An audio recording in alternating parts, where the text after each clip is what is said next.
Good evening, everybody. If we could come to order. And please join me in a salute to the flag.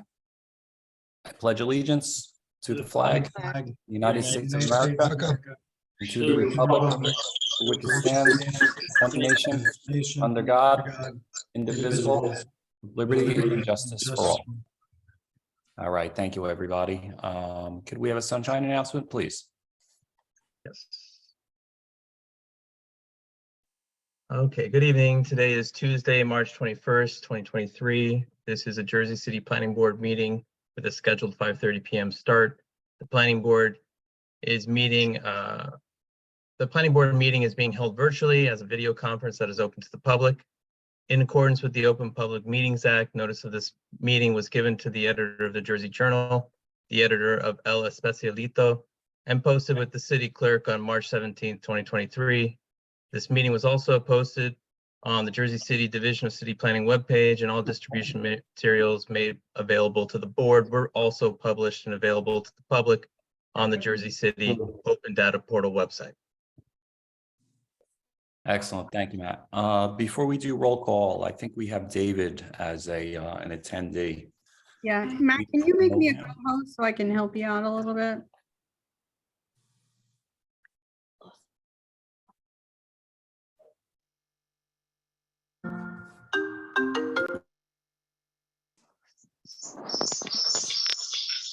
Okay, I'm sorry, guys. Can we have a roll call, please? I'm here. We got you, David. There you go. Absolutely, absolutely. I'm here. All right, seeing 8 members. Dr. Gonzalez, Here. Commissioner Torres. I couldn't hear you, Commissioner. Matt, we're having trouble hearing you. Oh,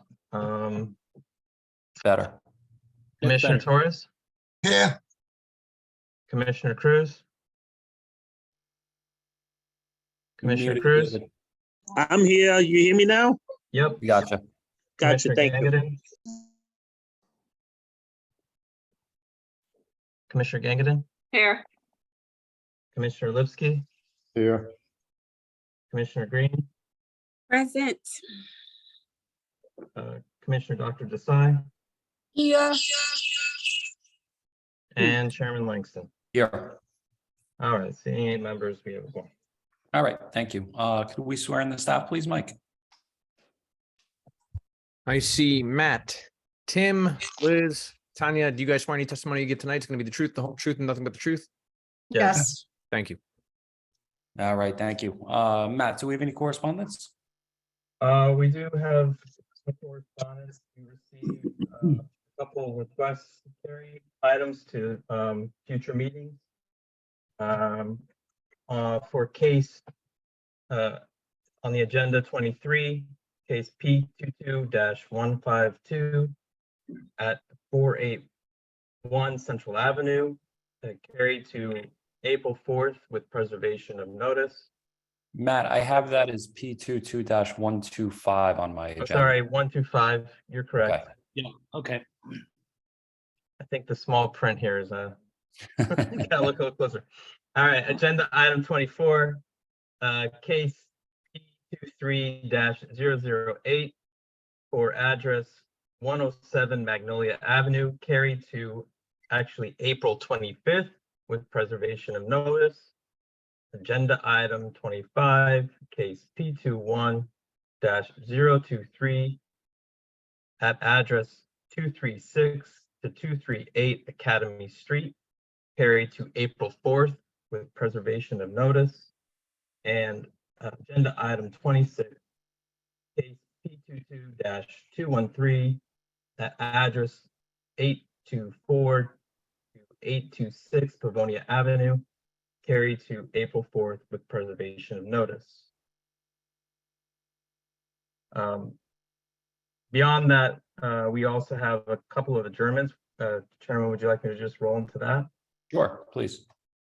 We have 3 adjournments listed on the agenda. Adjournment 6A, case 23-022, address 558 Communipaw Avenue, listed as carried to April 4th, preservation of notice. 6B, case P22-184, address 529 Liberty Avenue, carried to April 4th, preservation of notice. And 6C, case 22-168, address 157 Newark Avenue and 324 Barrow Street, carried to April 4th, meeting with preservation of notice. We do not have any other correspondence other than those items. Okay, thanks, Matt. All right, let's get right into new business then. We have it's listed as a planning board application for an artist certification for artist Kite Hester. All right.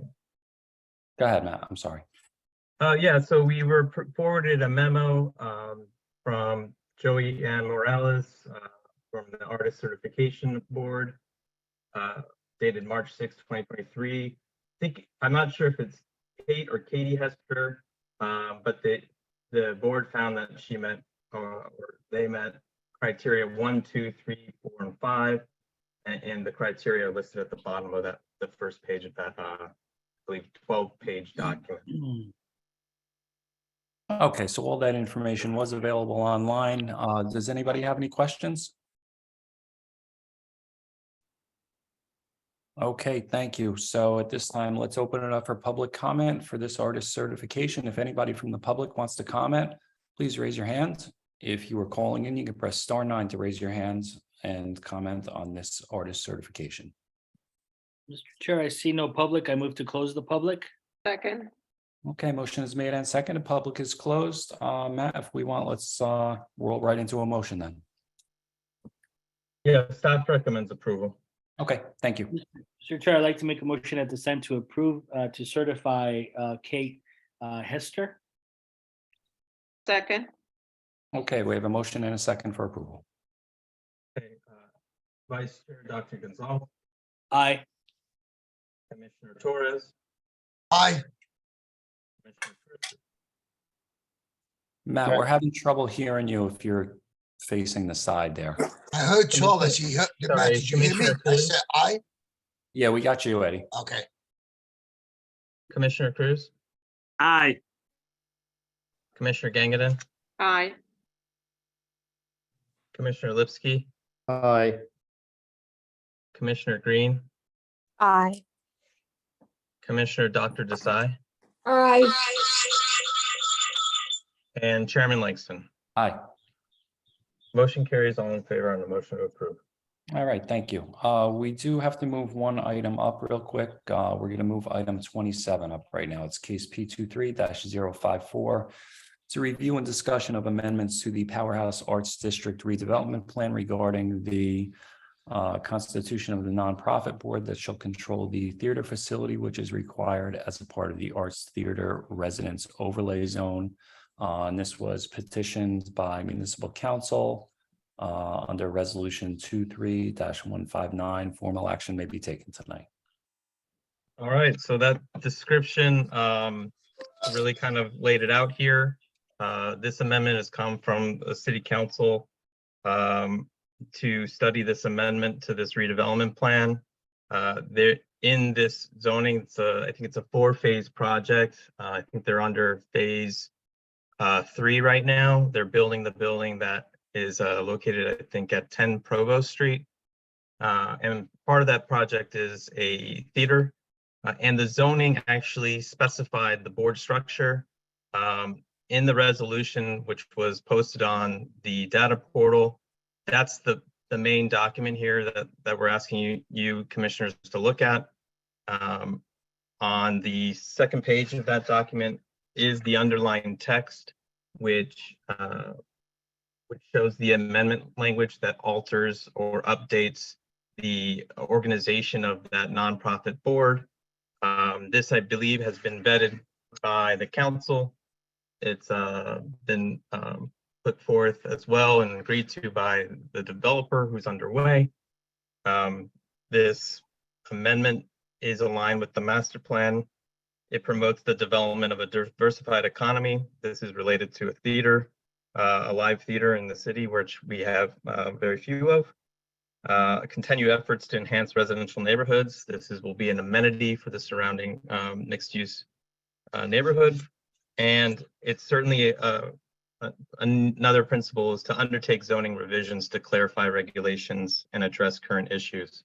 And so this came up as an issue, the way the zoning had spelled out the organization of that nonprofit board. And moving forward, this will be a much more reasonable makeup. Staff recommends approval. All right, thank you, Matt. I assume there's more text to this plan that we're not seeing. We're only seeing the change, correct? That is correct. Yeah, Okay. that is, so this change is specific to that paragraph.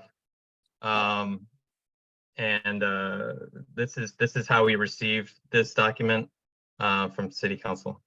Okay, yeah, just because I don't see any identifying address, block number, or anything under the TCO, so that would be Yeah, my comment for City Council was if there's language in the plan that specifically calls out that address or block number and lot number, if it's not in there, it should be added in there.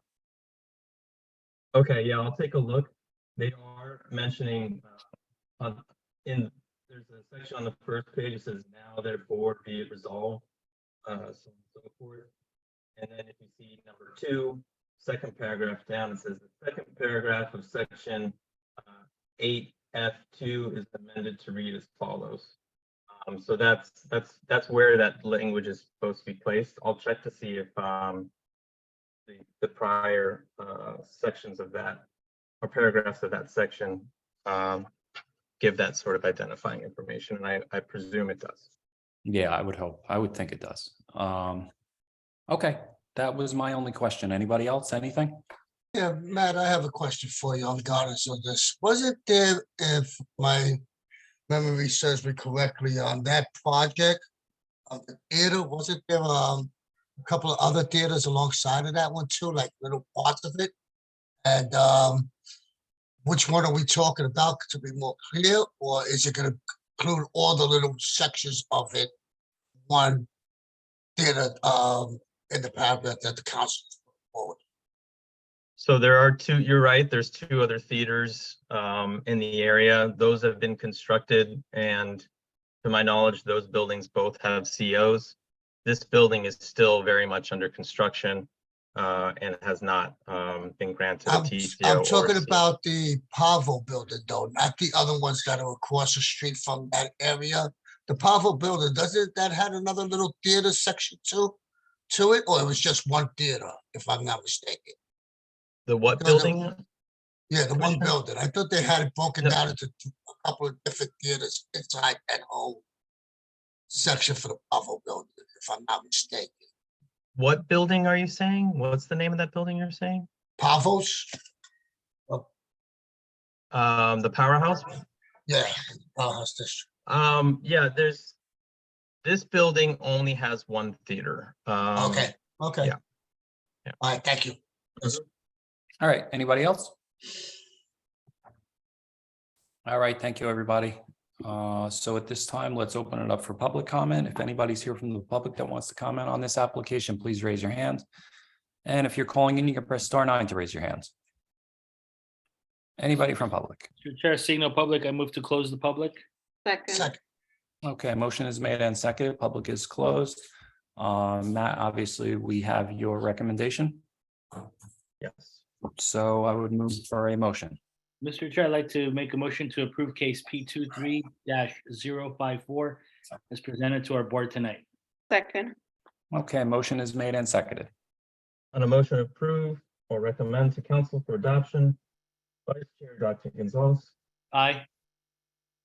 Commissioner Torres, aye, Commissioner Cruz, Aye. Commissioner Gangadin, Aye. Commissioner Lipsky, Aye. Commissioner Green, Aye. Commissioner Dr. Desai, Aye. and Chairman Langston. Aye. Motion carries all in favor on a motion to recommend for adoption.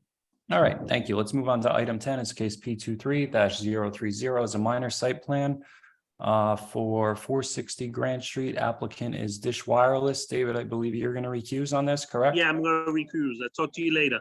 Okay, we'll see you in a bit. Thank you.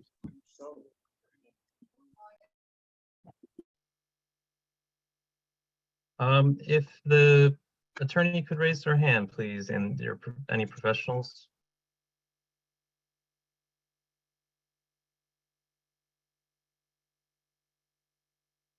Thank you.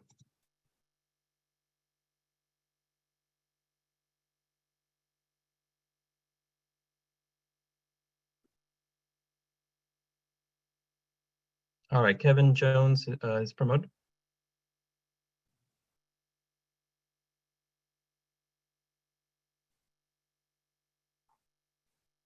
Here.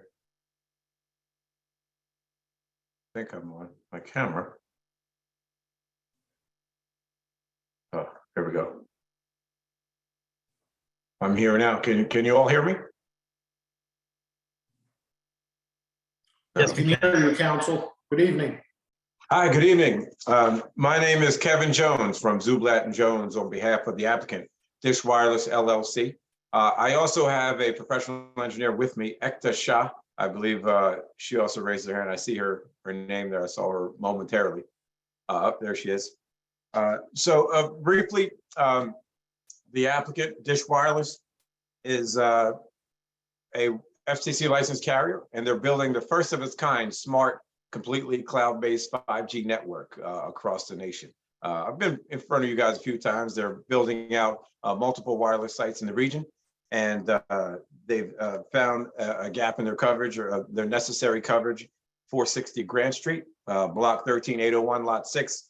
The site is located in the Bates Street redevelopment area, zone district. Dish is proposing to install 3 rooftop antennas on the existing rooftop. The rooftop antennas have a center line height of 123 feet 8 inches.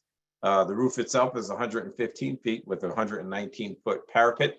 However, the tallest part of the roof is a penthouse bulkhead with a top height of 133 feet 10 inches. So the antennas won't even be the tallest part of the building. However, antennas on existing structures are permitted as second permissible uses, as second principal uses, as per chapter 345 of the Jersey City Code. So the applicant is proposing 3 antennas in 3 separate sectors of 1 antenna each. They're also proposing to install ancillary radio equipment consisting of radio heads and OVPs, and their radio and battery equipment will be placed on a proposed equipment platform on the rooftop. So all of this, again, is a permitted use. We did read the planning review letter, staff report, and the applicant has also agreed to paint its antennas matte gray. That's the customary color that we've been painting. Actually, all of the wireless carriers, I believe, have been painting these rooftop antennas throughout the city to have some form of uniformity. I think we should, if you have any questions, I can swear in at my expert witness and qualify her as a professional engineer if necessary. All right, thank you, Mr. Jones. Yeah, I've reviewed the application. I've seen all of the proposed elevation drawings. To be honest, I don't have any questions. It's very straightforward. I'll ask the rest of the board, and maybe we could just move forward unless there's a question. Okay, anybody else? If you've had a chance to review this and you have any questions, let's see if we can get them out before we get any more testimony. I don't have questions, Chair. No. It's good for me, the way it is. Okay. All right, Mr. Jones, if you're comfortable moving forward, we'll open it up for public comment. If we need to, obviously, we can call your witness at any time. But I think the board has enough information to work with right now. Okay. All right, thank you, sir. So at this time, let's open it up for public comment. If anybody's here from the public that wants to comment on this cell tower application, please raise your hand. If you're calling in, you can press *9 to raise your hand. Mr. Chair, seeing no one from the public wishing to speak, I move to close. Second. Okay, motion is made and seconded. Public is closed. I didn't- I'll be covering for Mr. Black tonight. Okay. Any comments, Matt? Any questions? No, I reviewed the Cameron staff memo. Staff recommends the 3 conditions. The council has already put on the record that they will comply. Just Excellent. a quick Thank you. question, Mr. Ward, did you also get a copy of the resolution, the draft resolution that I sent to Mr. Black last week? We did. There, thank you. All right, thank you, Matt. Thank you, So- Mr. Chair. I'd like to make a motion to approve case P23-030 as presented to our board tonight. Second. Okay, motion is made and seconded for approval. Vice Chairman Dr. Gonzalez, Aye. Commissioner Torres, Aye. Commissioner Cruz. He recused. Recuse, Oh, Matt. sorry. Thank you. Commissioner Gangavan, Aye. Commissioner Lipsky, Aye. Commissioner Green, Aye. Commissioner Dr. Desai, Aye. and Chairman Langston. Aye. Motion carries all in favor, 7 commissioners. Okay, thank you. Thank you, council. All right, David, we got you.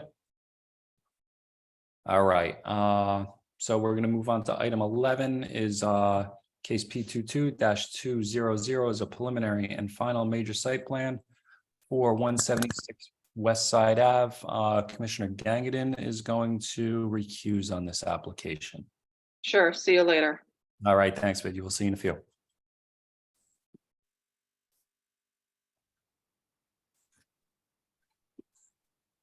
Okay, promoted Gordon Gemma. Any other professionals on this item, please raise your hand. You have the Gerard Cesario and Erwin Keisel. Thank you. Thank you. Council, good evening. The floor is yours. Thank you, Chairman and members of the board. My name is Gordon Gemma, attorney for the applicant, 176 West Side Avenue Development LLC. This was carried from the prior 3 meetings. Got the need for further notice, even though carried without notice. I'd like to confirm for the record that notice is acceptable and such as the board has jurisdiction. Thank you, counsel. I am in receipt of your affidavit of publication proof of mailing with respect to the application. I've had the opportunity to review it. You are correct. We have carried this matter several times and preserved your notice. It does appear to be in order. So, Chairman, we can mark it as A1 for purposes of the record. Thank you, council. Thank you, counsel. As indicated, this is an application to develop a 5-story, 67-unit rental building with amenity space in the building and upon the roof. There are 69 surface parking spaces, 6,767 square feet of retail floor space. The applicant is not seeking any variances nor waivers. Rather, the intent is to fully comply and be consistent with the purpose of the newly adopted RC-2 zone and recommendations of the recent master plan. Towards that end, the applicant is also providing 10 affordable units consistent with the requirements of the zone.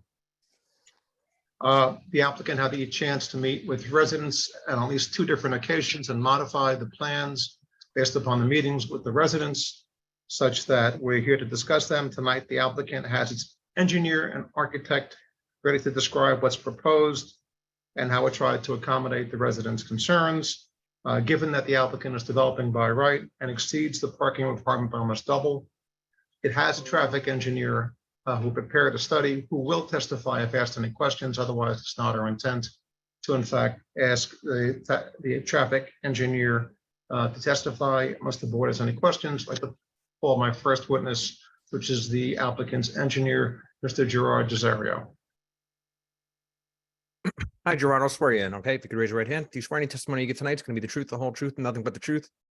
I do. And for the record, can you state and spell your name, please? Sure. Gerard, Gerard, Cesario, Gesario. Thank you. Thank you, Mr. Mr. Gesario, I believe we've qualified you in the past. It might have been a while ago.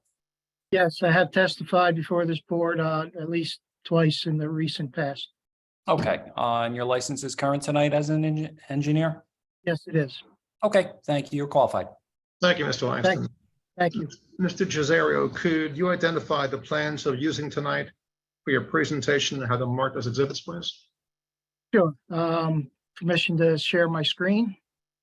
Sure, go ahead, sir.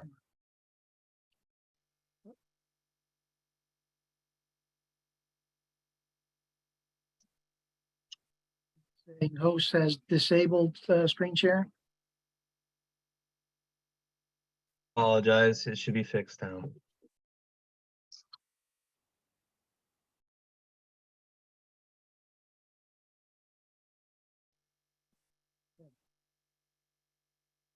Okay, we see it, sir. Thank you, Jerry. The first exhibit I'll speak to is an aerial exhibit, courtesy of Google. It's dated February 17th, 2023. And I believe this would be exhibit A2. That's correct. And the next one, Gerard? The next exhibit I'll use and the final one, this is a drawing called the site exhibit. It's basically our landscape plan colored for clarity. This is also dated February 17th, 2023. It has a drawing number of E-200, and that would be exhibit A3. Very good. That's all I have as far as exhibits. That's great. Gerard, were all these exhibits prepared by you or prepared under your direction? Yes. Using A2, can you describe what exists at the site and the surrounding uses? Sure. Our site is highlighted in this yellow rectangle. That is West Side Avenue. North is straight up. 176 West Side Avenue is the address for this development. And as you can see, it's a corner parcel located at the southeast corner of West Side Avenue and Fulton Avenue, running along the south side of the parcel. Stegman Parkway is to the east. We'll say West Side Avenue runs east-west. So Stegman is, I guess, to the north then. Lot 1.01, as you can see from the aerial, it is developed. It's currently a house of worship with some ancillary asphalt parking on the east side of the building. The total lot area is 39,133 square feet, which is 0.9 acres. This building and the parking will be fully demolished for the proposed development. Adjacent, you can see across the street, across West Side Avenue, is the ball field park. To the south and to the, I'll say the east, we have or south and southeast are residential developments. And to the right or east along West Side, some additional commercial uses. So it's kind of a mixed uses surrounding our site. The site is located in the recently adopted RC2 zone. And as council mentioned, we are not requesting any variance relief or design waivers. Gerard, could you go to A3 and describe what's proposed in terms of location of the building, size, ground floor, use, parking, circulation? Exactly where I was headed. So again, exhibit A3 is a colorized version of our landscape plan. The building highlighted in a darker gray shade, West Side Avenue on the bottom, Fulton Avenue to the right. As was noted, the proposal is for a 5-story building with 67 units, 6,767 square feet of retail on the ground floor. And as you can see, we have on-site parking in the rear of the building for 69 vehicles. Now, Gerard, to stop there for 1 second. Is that in excess of the parking requirement by almost double? Yes, parking per code is 42 spaces would be required. And was this done? 69 provided. Was this done at the request of the applicant in response to meetings they had with the adjacent neighbors and their Yes, concerns? with parking? that is my understanding. That was one of the outcomes of discussions with neighbors. Thank you, Gerard. Can you continue, please? Access to the site proposed towards this plan north is, let's say down and to the left. So access to the site is kind of to the east side of the property. There's a full movement driveway proposed off West Side Avenue. As you come in, you'll actually drive under the building to access the rear parking lot. This will be shown clearer in the architectural's elevations that were presented in the architecture testimony. There is a secondary driveway off Fulton Avenue. Currently, this is proposed as a egress or exit driveway only. There's some comments, I believe, engineering requested it be a full movement driveway. But I think this was an exit also at the request of discussions with the neighbors. So that is something we'll have to discuss further as to the ultimate use of this driveway, whether it's an exit only or a full movement driveway. Thank you. Sure. Along with the vehicle parking, the site also proposes the requisite bicycle parking. There'll be space for 38 bikes. Circling, you can see as you come in our driveway to the right, there's a significant area where we'll be able to park 38 bikes. There'll also be required bike parking along the frontage where the retail is proposed. The plan does propose all new sidewalks, curbing along the frontage, as well as street trees in accordance with the city streetscape plan. That's along West Side Avenue and along Fulton Avenue. Utilities, all new gas, water, communication services will be proposed to this building. There are existing lines in both West Side Avenue and Fulton Avenue that can be accessed. Final locations, particularly with respect to electric, that's usually at the utility company's request. So we show them for now, but they are subject to change once we get into details with the utility companies. Regarding the stormwater, the site does or proposes to meet the city's ordinance on stormwater. What we're proposing, as you look, this building, this dash line I'm running just behind this first row of parking, that's actually the extent of the building above the second floor. So these spaces will be covered. The aisle is open and the parking along the rear is open. This, which is shown in a lighter gray, will be a porous asphalt, which will allow rainwater to be collected, seep through and get stored in a gravel reservoir below the asphalt pavement. There it gets stored, it gets released into an outlet control structure before it's ultimately discharged into the city sewer located in West Side Avenue. Now, Gerard, you had a chance to look at the existing condition, is that correct, as to stormwater? Yes. Now, is this an improvement in terms of the ability to retain stormwater from the existing condition?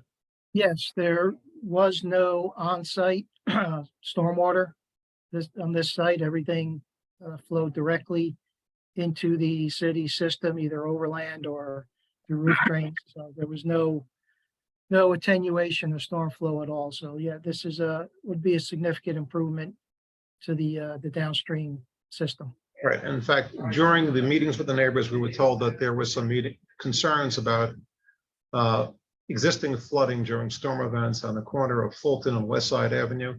Would this improve that condition? It would, anything coming from our site would now be collected and discharged to our underground storm system. So nothing would flow directly to that intersection. Again, it will get collected and discharged into the storm system further down on West Side Avenue. So it would reduce anything that's currently flowing to that intersection from the site. Thank you. Gerard, we had a discussion about the location of the building itself. And as for its location, instead of setting it back from West Side Avenue, was it actually moved towards West Side Avenue at the direction of the applicant so as to ameliorate the impact upon any residents to what would be the southeast along Stegman Court? Yes, again, that was my understanding. The building location was also a result of communications and discussions, preferences by the adjacent homeowners. Sure. In my opening comments, Gerard, I had mentioned that the applicant is going to be setting aside 10 units affordable units. Is that to comply with, or can you confirm that's to comply with the requirements of the inclusionary zoning ordinance? Yes, that is my understanding of the ordinance requirements. 10 units are required and 10 are proposed. Right, and right now, according to the landscape plan, we also propose landscaping in the parking area. I assume there's no landscaping in the parking area in the current, in landscaping in the parking area in the current condition. Is that correct? That's correct. We are proposing, again, we have numerous street trees along West Side, a couple off Fulton. We're providing additional shade trees in the parking lot as well as a buffer between our curb and the residential property line in the rear. Then we also have along the facade planters, ground level planters that'll be planted. Overall, we have 13 shade trees, 36 evergreen trees, 35 shrubs, and over 150 perennial type plantings for the planters along the West Side Avenue frontage. So a fairly significant amount of plantings for a site that previously didn't have any. And Gerard, if you could, just as to the residents to the rear of the property along Stegman Court, is a solid fence proposed along the rear property line? And if so, how big is it? Yes, we are proposing a 6-foot solid vinyl fence along that property line, along with the plantings. So in addition, so right now, I assume other than the neighbor's fence, there's no other fencing along the property line? That's correct. They have some structures, some sheds that abut the property line, but and an old fence, but nothing else. So the applicant's proposing a new fence as well as landscaping, correct? Is correct. Okay. And did you have the opportunity to review the city engineer's memo of February 2nd, 2023, as well as the planning staff memo of February 17th, 2023? And but for the issue of providing ingress and egress onto Fulton, will the applicant provide with the recommendations as set forth in both memos? Yes, I see no issue addressing all the concerns, with the exception of the one you mentioned, the further discussion as to the driveway off Fulton Avenue. I have no further questions, Mr. Chairman. I invite the board and the public to question a witness. All right, thank you, Mr. Gemma. I'd like to address item 3 on that engineer's report. I think, you know, as a board, we should be looking at waiving that item number 3, suggesting the ingress and egress driveway on Fulton, and just make that an egress driveway, just an outward driveway, exit only, and have the proper signage. Does anybody else have any comments on that? I have a question Sure, about go ahead. affordable 10 units you have. How many? Doctor, How many? Yes. Give us 1 second on the affordable units. Let's tackle the driveway on Fulton first, but I'll get right back to you on the affordable units. That's definitely something we should. I agree with you, Commissioner Laston, the Chairman Laston. Sorry about that. The traffic in that area and the study of that area, bringing the traffic out front, in and out, and driveway, and having it go, controlling it just out of the building, the egress would be a wiser idea. So I agree. And Matt, thank you, Eddie. Matt, there's no prohibition on a driveway on West Side Ave, correct? None in the zoning, no. Okay. All right. Yeah, I think I would have no problem striking item 3 in the engineering report and making that driveway egress only, just an exit. Okay, so let's get back to Dr. Desai's question now. Dr. Desai, go ahead. Yeah, for you have 10 affordable units. So how many bedrooms are there in each unit? Sure. We have submitted our affordable housing checklist to the Division of Affordable Housing. They have approved it. and we are complying with their requirements. And so in terms of the uses of the units, there are 10 overall. There's one low-income studio. There's 3 low-income 1-bedrooms, 1 low-income 2-bedrooms. There are 2 1-bedroom moderate incomes, 2 2-bedroom moderate incomes, and 1 3-bedroom moderate income. And that's pursuant to the requirements of the zone, as well as with the checklist that was prepared and submitted to the Affordable Housing Division. Okay. All right, thank you, Mr. Cesario. Anybody else? Any questions? Yes, I have a question. This is Commissioner Torres. The drawing that's up now with the drainage in the parking lot area, that's water containment. You stated that you, the conditions over at that parking lot now doesn't have situations where there is buildup of water. I'm just wondering, how did you size the water containment, the storage for it? Because if it seems like the neighborhood mentioned that it gets flooded in that area. Does your calculations come when it rains or when it's a large rain that causes flooding in that area? Because knowing West Side Avenue and those neighborhoods, I have to agree with the people that live in the neighborhood that does get flooded in that area. Maybe that particular parking lot may not have water right now, but in a strong storm, I am pretty sure by driving there in the past, my whole life, it's flooded in that area. So I'm wondering, how did you come up with that calculation? Hoping that it wasn't based on that, no, there's really no water in that parking lot when you were there. That's a valid question. Jerry, if you could, in addition to the plans, did you also submit stormwater calculations to the engineering department for their review and approval? Yes, we had to do a complete stormwater report showing all our calculations. But I'd be happy to just answer briefly. It's what we do is we look at the existing site and the proposed site, and we actually calculate how much storage we need for the 100-year storm event.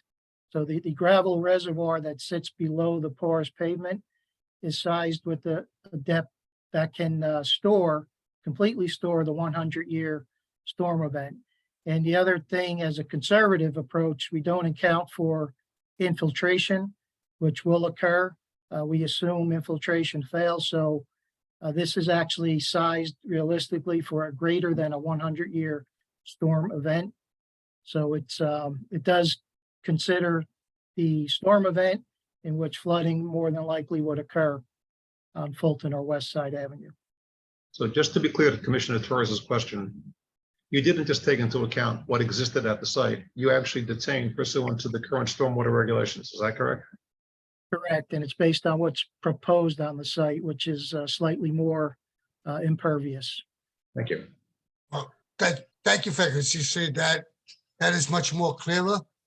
And the fact that it's a 100-year event and it can store that, considering that, well, when I was by the site and seeing that if there was water there, because I know that the people that live in that neighborhood, they're pretty sure that that neighborhood gets flooded at certain times. So, so I'm glad that they're putting that system in, and that's all I have. Thank you. All right, thank you, Commissioner. Anybody else? All right, thank you, Mr. Cesario. Any questions from the public, Mr. Cesario? Mr. Chairman, is that your preferred methodology, or do you rather wait to get them all done? Council will call your witnesses and then open public if that's okay. Thank you, sir. That's fine, sir. Next witness is Mr. Keisel, is the project architect. Erwin? Yes, Erwin Hi, Keisel. Let me just Hello. swear you in first. Hang on. Okay. Do you swear any testimony you get tonight is going to be the truth, the whole truth, and nothing but the truth? I do. And for the record, can you state and spell your name, please? Erwin Keisel, IRWIN, Last name is Kizel. Thank you. Mr. Keisel, good evening. I don't recall if we've ever qualified you, have we? Not recently. I'm a licensed, so I'll give you a brief rundown. I'm a licensed architect in the state of New Jersey since 1981. I've appeared before boards, planning and zoning boards throughout the state of New Jersey on architecture and some other matters since that time, and I've been accepted as an expert witness. I'm a graduate of Pratt Institute. My license is current. Okay, thank you, sir. You're qualified. Thank you, Thank Mr. you. Chair. Mr. Keisel, first of all, Erwin, can you step back a bit? I don't know about you, but it's a little bit loud. There you go. Oh, I'm sorry about No that. problem. Thank You're you. not the first one to accuse me of screaming. Sorry. Okay. Well, I'm not even related, Erwin. Erwin, can you identify the plans you'll be using tonight for your presentation so they're marked as exhibits, please? Yes, if I can share my screen. And do this without. So just give me a second here.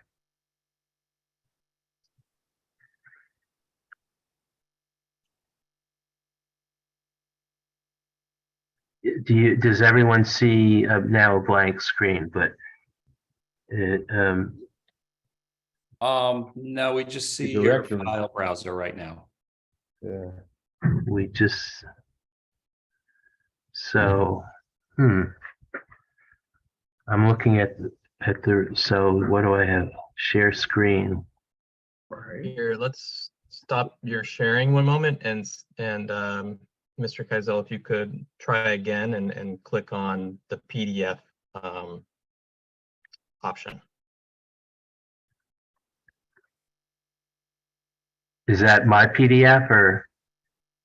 Yes, your PDF. So try clicking share screen again. It should give you a menu of options and see if you can.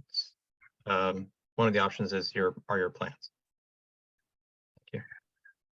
Okay, share screen. Do you see it now? We don't yet, no. Really? Okay, There we we have it. Bingo. Okay. So I'll go through the, sorry about any, so I have 4 drawings and a solar study tonight. The first drawing is on the screen now. It's exhibit A1. It's a 3D rendering of the building. Stop there, Erwin. We're up to A4. If you could start with A4, please. A4. And counsel, for the record, I'm looking at a document that appears to be a 3D rendering, but it's SD 100 is the title sheet.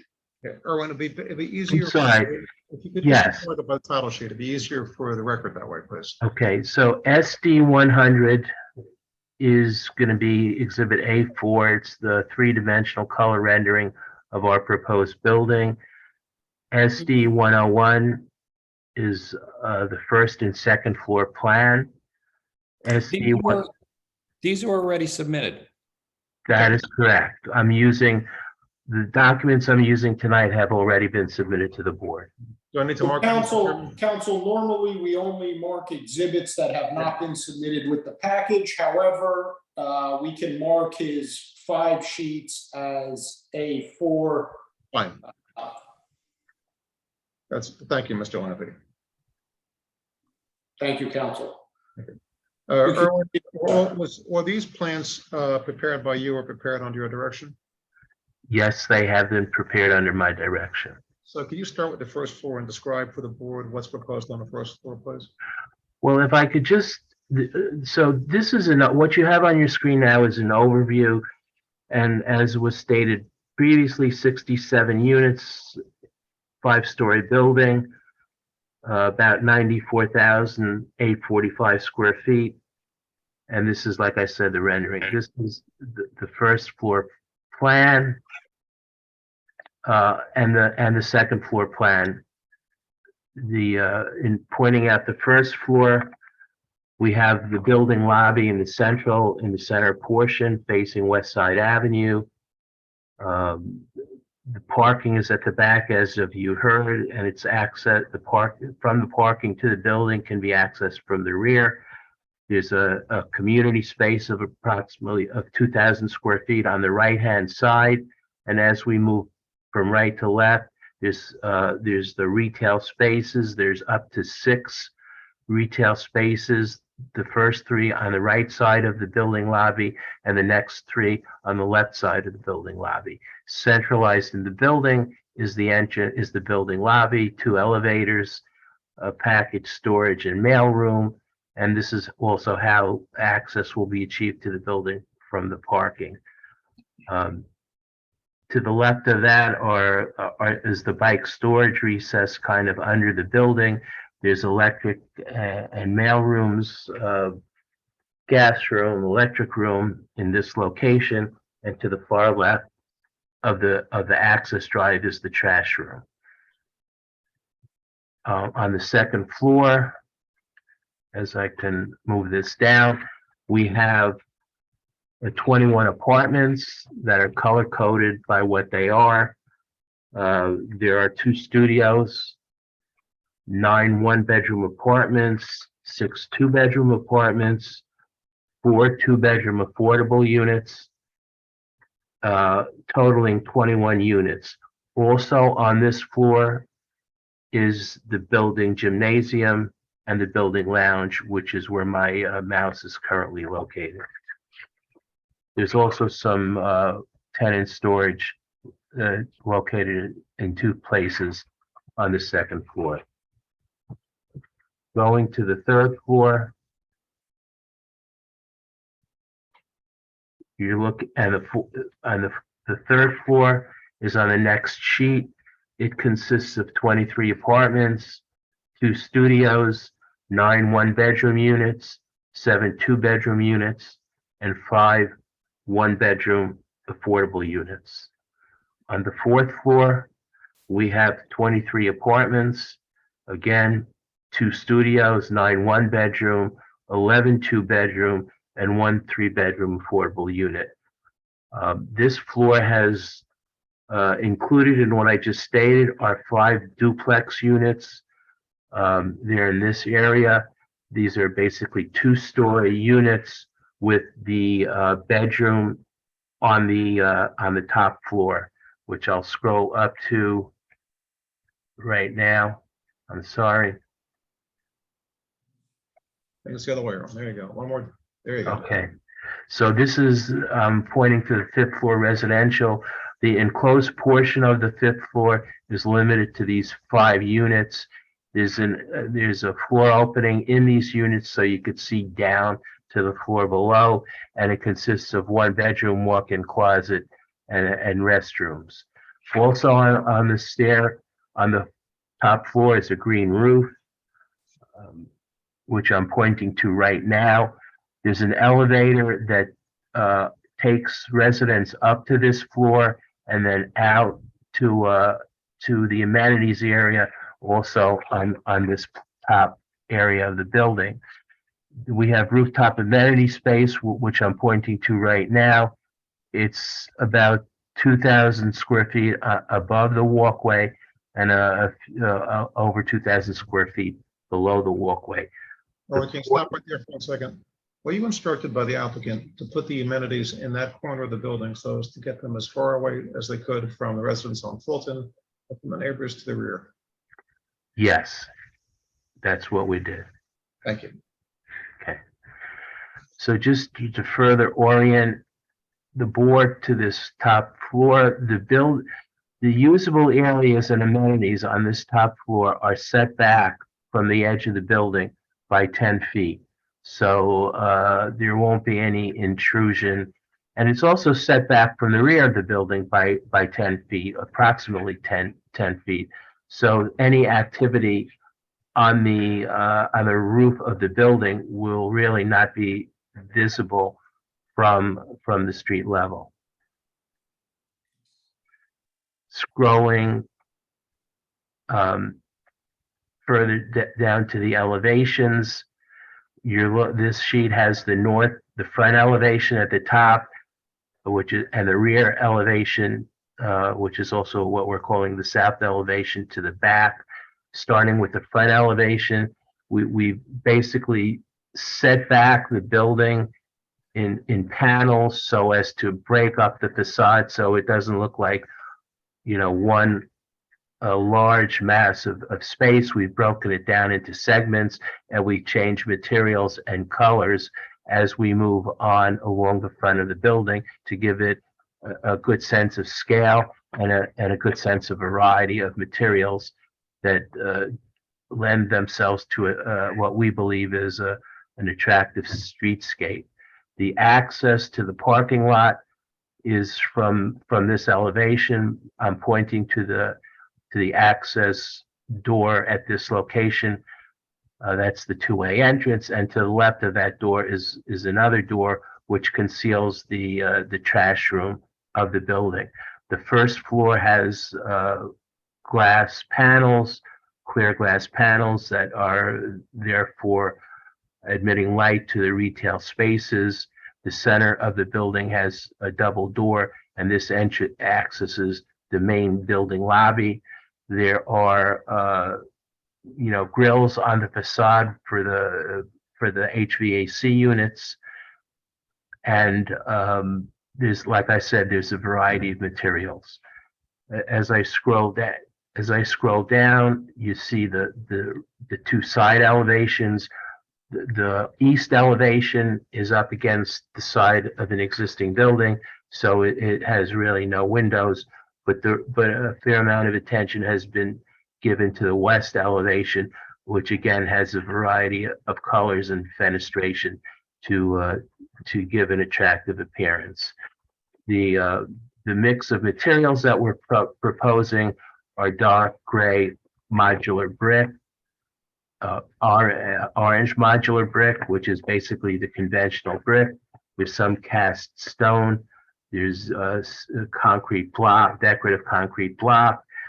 Down below that, we're proposing light gray panels with reveals, metal trim siding panels in the color brown, hardy board siding, and solid hardy board panels. So this rounds out the proposed materials we're using on the facade of the building. Let's stop there for 1 second if we could, Aaron, and go over two things. As for the exterior elevation of the building, does the applicant agree and understand that if he wants to make any changes to the exterior of the building, it needs to first notify the planning board, the planning department prior to making these changes, and if required, come back before this board for approval? We absolutely understand that. Yes. Okay, second, does the applicant propose balconies? If so, where? And did the applicant try to limit the number of balconies in the rear so as not to impact the residents to the rear?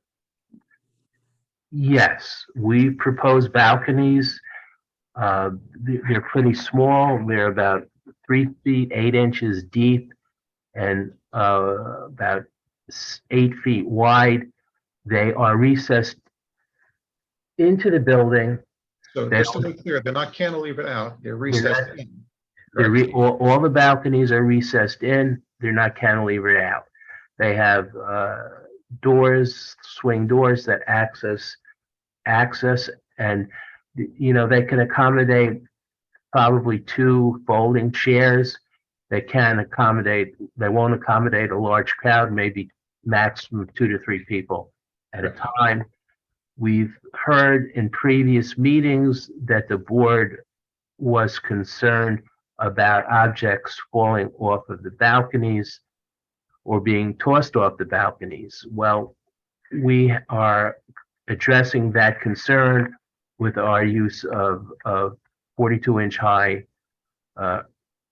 aluminum rails. The vertical balusters will be fairly close together. The bottom rail will be very close to the floor of the balcony. So we will prevent, by designing the balconies this way, will prevent accidental, falling objects from occurring on the building. On the front of this building, the balconies are recessed slightly from the street. So the street facade, the retail facade, projects slightly in front of the residential facade. So there is some, besides the fact that the balconies are recessed into the facade, the actual residential facade is slightly recessed back from the retail facade. So yes, we've taken that into consideration. Thank you. Could you go to the first elevation, please, Arun? This elevation, No, the first sheet that you have, Rendering? Yeah, the rendering. Thank you. Going to the rendering, could you just describe the signage as proposed for the building and why it's proposed where it's proposed? well, the sign, we created a signage band at the first floor, above the first floor level of the building. I'm pointing to this right now. The main entrance to the residential portion of the building is where my mouse is pointed. It's centered, approximately centered within the length of the building. That will have a sign indicating the name of the building within that band. In total, on the retail, on the front facade, there will be 6 retail signs, 1 lobby sign, and 1 community space sign, which is approximately in the location that I'm pointing to now. The letters of the signage will be 20 inches in height, and they are intended right now to be backlit letters, stencil cut letters that will be applied to the sign band. It is our belief that this is conforming with the regulations of the city's regulations. And does the applicant agree and understand that the signage changes in any way from what's shown on these plans or is not in conformance with the requirements of the ordinance has to go back in front of this board for a site plan approval? We completely understand that. Okay. And as for the building itself, just to confirm, does, in your professional opinion, does it require any variances or waivers from the requirements of the ordinance? In my opinion, professionally, this application does not require any variances. Mr. Chairman, I have no further questions of Mr. Kaiser. All right, thank you, counsel. Mr. Keisel, just a couple quick questions for me. Does the building have fire sprinklers? I didn't see any specific utility room for that. The building is will be fully sprinkled. Okay, so that's in the building utilities, down on the first floor between column 1 and 2, and columns F and E, I assume? 1 and 2 F and E. Building utilities, that is absolutely correct. That's where the sprinkler system will be located. Okay, I didn't see an area of refuge on the upper floors. Is there one? The stairway will have an area. It will be sized to have an area of refuge. We didn't specifically call that out, but there will be the required area of refuge in the building on each floor. I also don't see an elevator machine room. Is that proposed? I don't want to, given that Mr. Gemma did call out the fact that, you're aware that if any changes are made, you would have to come back to the board. I'm trying to avoid that situation. So I don't see an elevator machine room. Is there one on top? Well, we're showing a bulkhead for the top floor landing, and it's only it's a 5-story elevator. At this point, we're planning on utilizing a machineless elevator. Okay, Machineless room elevator. Okay, so the bulkhead you're referring to is where on your elevation drawings? I'm pointing to it right now. It's above the lobby of the first floor. It's in this location. It does show partially appear on the rendering, and it also appears on the 5th floor plan. So the elevator has 5 stops, the first floor, the 3 residential floors, and the roof amenity space, and that's what this is. Okay, so that's just the top of the elevator right there. It doesn't project any higher, correct? That's correct. Okay. The signage, you said that it was backlit, illuminated. One thing we do ask is for the retail spaces that those signs are only lit during hours of operation. We agree to that. Okay, yeah, we would make a condition of approval for that. And my last question is the community space. Who's going to be handling the programming on the community space? Building management. Okay, and that's open to public use. Obviously, you know, there could be a charge for that. It's a private space, but yeah, that would be open to anybody from the community that wanted to use it. That is my understanding. I would defer to council on that specific question, actually. We would abide by whatever the requirements are, Mr. Chairman. But we just want to make sure that we're not doing anything that would violate the conditions of the ordinance. I think the ordinance is somewhat restrictive here. Okay, understood. Those are my only questions. Anybody else for Mr. Keisel? This is Commissioner Torres. Go ahead, Ed. Okay, obviously my question is going to be about balconies. It's a beautiful building. I like what you did in the front of the building with splitting it up and making it look like different types of buildings. I think that's one stretch. You mentioned the balconies as being recessed, but the gate of the balcony is flush. Is actually not set back to the sidewalk below. Does that go straight down flush with the building? The rail Yeah, the railing of the balcony, the end of the balcony is flush with the face of the building. Is it? That's correct. But, and I'm not going to say that there's a great distance, but this level where I'm pointing to right now, About a 3-inch. it's set back a little bit from the facade of the building. So and the doors to the retail and to the community space are recessed. So I understand that. Yes. But the doors are not my concern. It's this is a beautiful picture. My concern is the people that are not recessed inside the doors. They have to walk in front of them. You have 30 balconies, 18 of them are exactly above a door. 18 balconies. Okay. 3 of them straight above, dead center of a door. The other 12 balconies are going to be in the walking area of all the pedestrians that got to walk. And I'm really starting to have a problem trying to understand the selling point of a unit or the rental of a unit because you have a balcony and the safety of the people that have to walk underneath those balconies.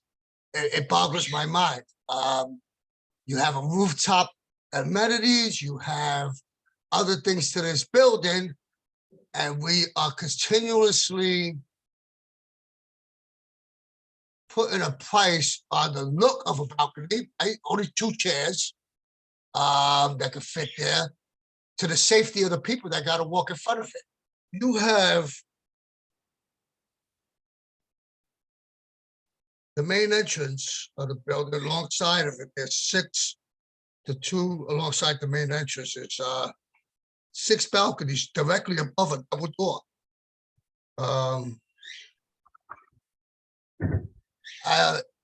I don't understand that. Can that railing be pushed back more? Or is it? Well, if we were to place the balcony, further recess the balconies, we would lose living space within the apartment units. That's okay. You got people down below that won't get hit in the head with something. That's for sure. We will do whatever we can to mitigate. I understand the problem with making the railings tighter and skinnier, but the walkthrough I did in one building, there was a piece of metal that was only 3/4 inch by maybe 1 inch. sliding right through and hanging on the building. Coming from the 3rd floor, that little piece of metal would cause somebody a little damage if it landed on them.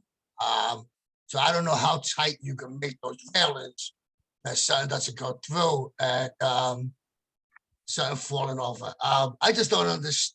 I understand the concept of I'm sorry. balconies, the look. Right. But it's not, I don't understand giving the look over safety.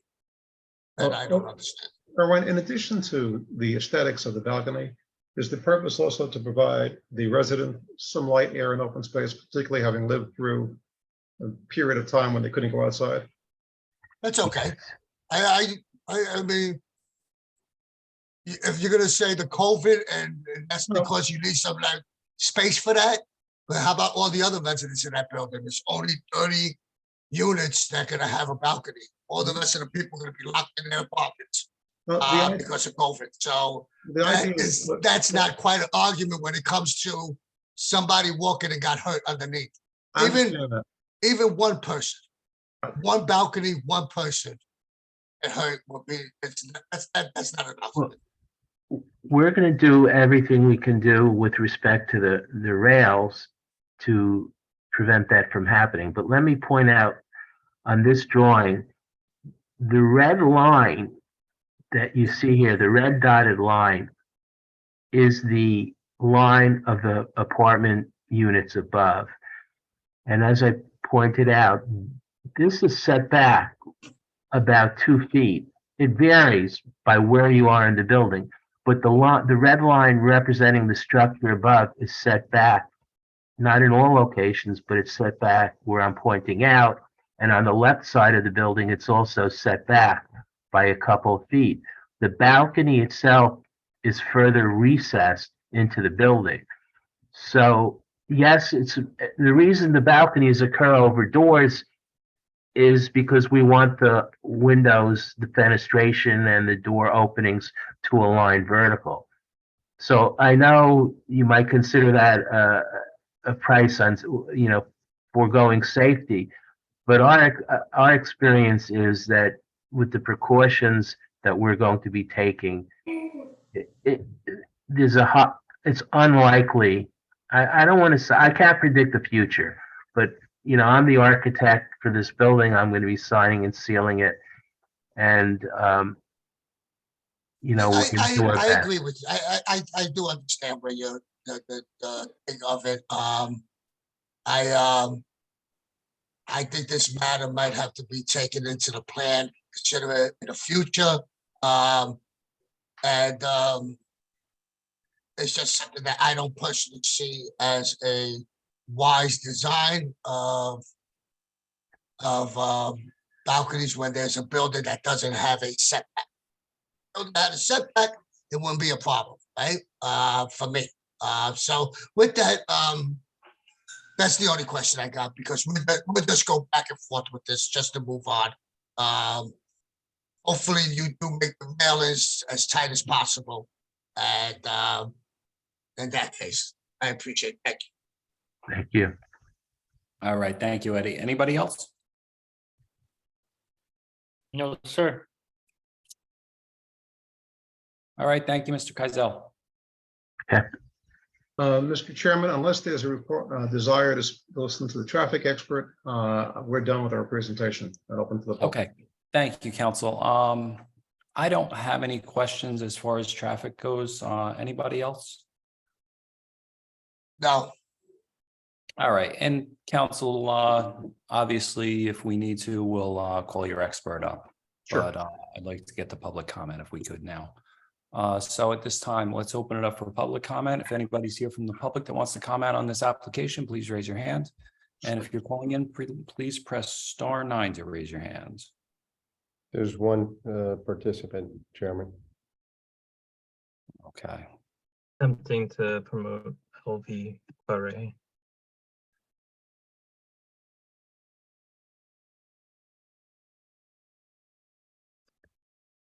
They don't seem to be accepting. Up. Okay.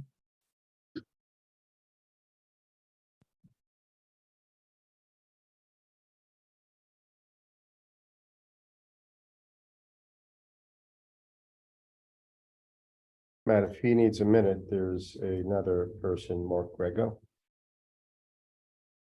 Yeah, I've been trying both. Looks like one has come up. Okay, Mark Grego is promoted.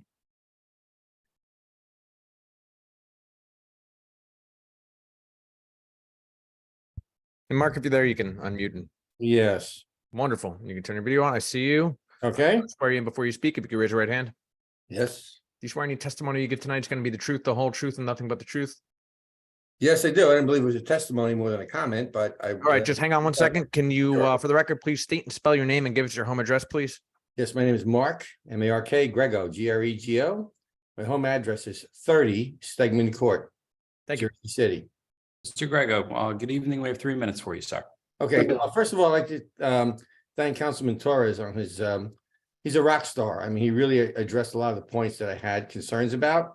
However, as far as the development goes, it's really more about the drainage from the water. Right, with the development of the western side of West Side Avenue, which was all empty space. At one time, I believe the groundwater had a place to percolate. But now with all the development, I think our basements here in Stegman Court are flooding even more than they did years ago. This is analogous to the sewer system. All right, the base of Stegman Court, Stegman Parkway and West Side Avenue was always a problem in heavy rains. Like when we talk about the developer's percolation plan for groundwater, is that to move the water away from, our area on Stegman Court, or into the sewer system? It's kind of like, we're in a slippery slope here with the drainage. And with that development now over here on, West Side Avenue, which is right there, where's the groundwater gonna go? Sir, do you have any more questions? We'll get them all addressed, but let's get your questions listed out. Okay, my question is about the groundwater drainage. Okay, nothing else? No. Okay, counsel, if you want to address, go Sure, ahead. I can address that. This Thank you. should, and I'll certainly, I'll have the engineer address it, but quickly, this applicant is not proposing any type of subsurface improvement. There's no basement, there's just footings, not the building. So it should not have any impact upon the groundwater, given the fact that Stegman Court is actually at a higher elevation and the water flows hopefully still downhill. And such that it should not have any backup or impact upon groundwater, along with what Jerry testified to about surface water. But I'll let my engineer, who's actually knows what he's talking about, step in if I said anything wrong. Jerry? No, you didn't say anything wrong. Like I said, we're not interfering with groundwater. We're not adding to groundwater. The gravel reservoir has under drains that'll take the water to an outlet control structure before dumping into the storm system on West Side Avenue. Okay, thank you, Mr. Giustario. All right, if we could, let's move on with public comment. Anybody Promoted from the LP public? Quare. All right, thank you, Matt. Anybody from the public, once again, if you'd like to comment, please raise your hand. And if you're calling in, you can press *9 to raise your hand. Hi, LV. I'll just swear you in before you speak. If you raise your right hand. Hi. Talking to me? Yep. If you could just raise your hand, I'll swear you in. Oh, okay. Do you swear any I testimony? don't see I don't see myself in the screen. I see you. And that's Okay, all that got it. matters. All right. Do you swear any testimony you give tonight is going to be the truth, the whole truth, and nothing but the truth? Yes. And for the record, can you state and spell your name and give us your home address, please? Elvira Curai, 7 Stegman Court, Jersey City, New Jersey.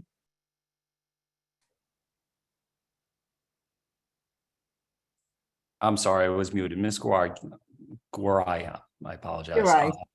Good evening. We have 3 minutes for you.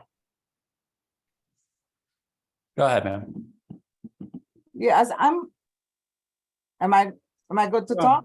Yes, go ahead. Okay, I'm concerned about, well, my backyard, that's my backyard where the proposed building is. I'm just concerned about the kind of fence that they'll be putting up. You said it's a vinyl fence.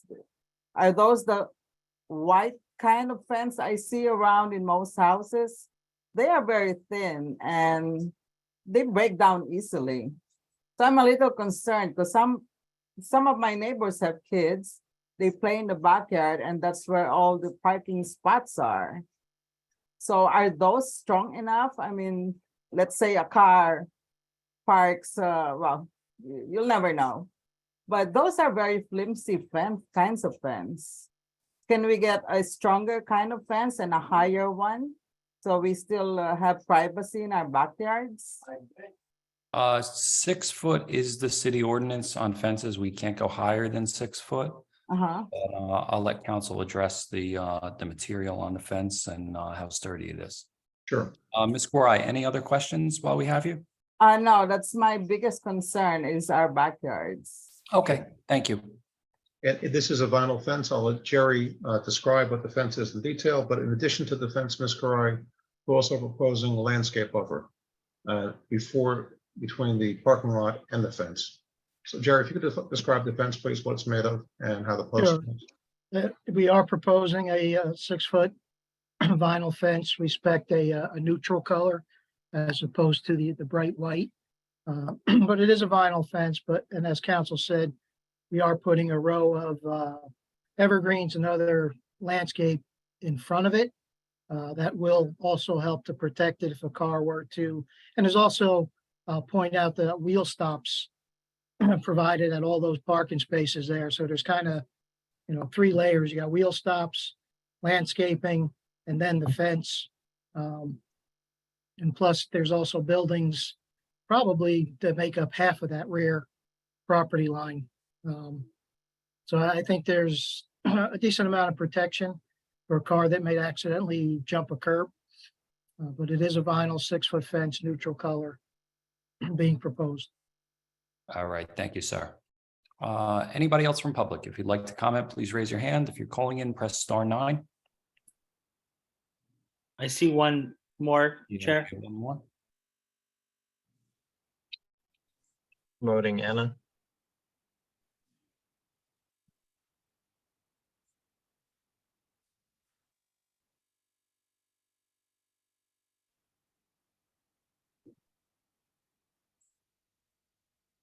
Right.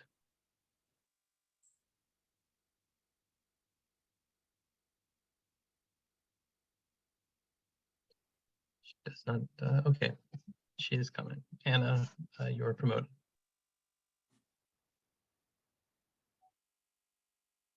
Hi, Anna. I just want to swear you in before you speak, all right? If you could raise your right hand. Do you swear any testimony you give tonight is going to be the truth, the whole truth, and nothing but the truth? Yes, I was looking forward to this part. Sure. And for the record, could you state and spell your name for us and give us your home address, please?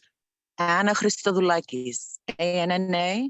My last name is Christodoulakis, CHRISTODOULAKIS.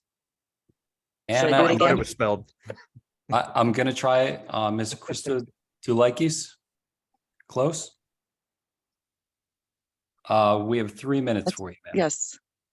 And I'm sorry, Anna, can you give us your home address too, Okay. please? 11 Stegman Court.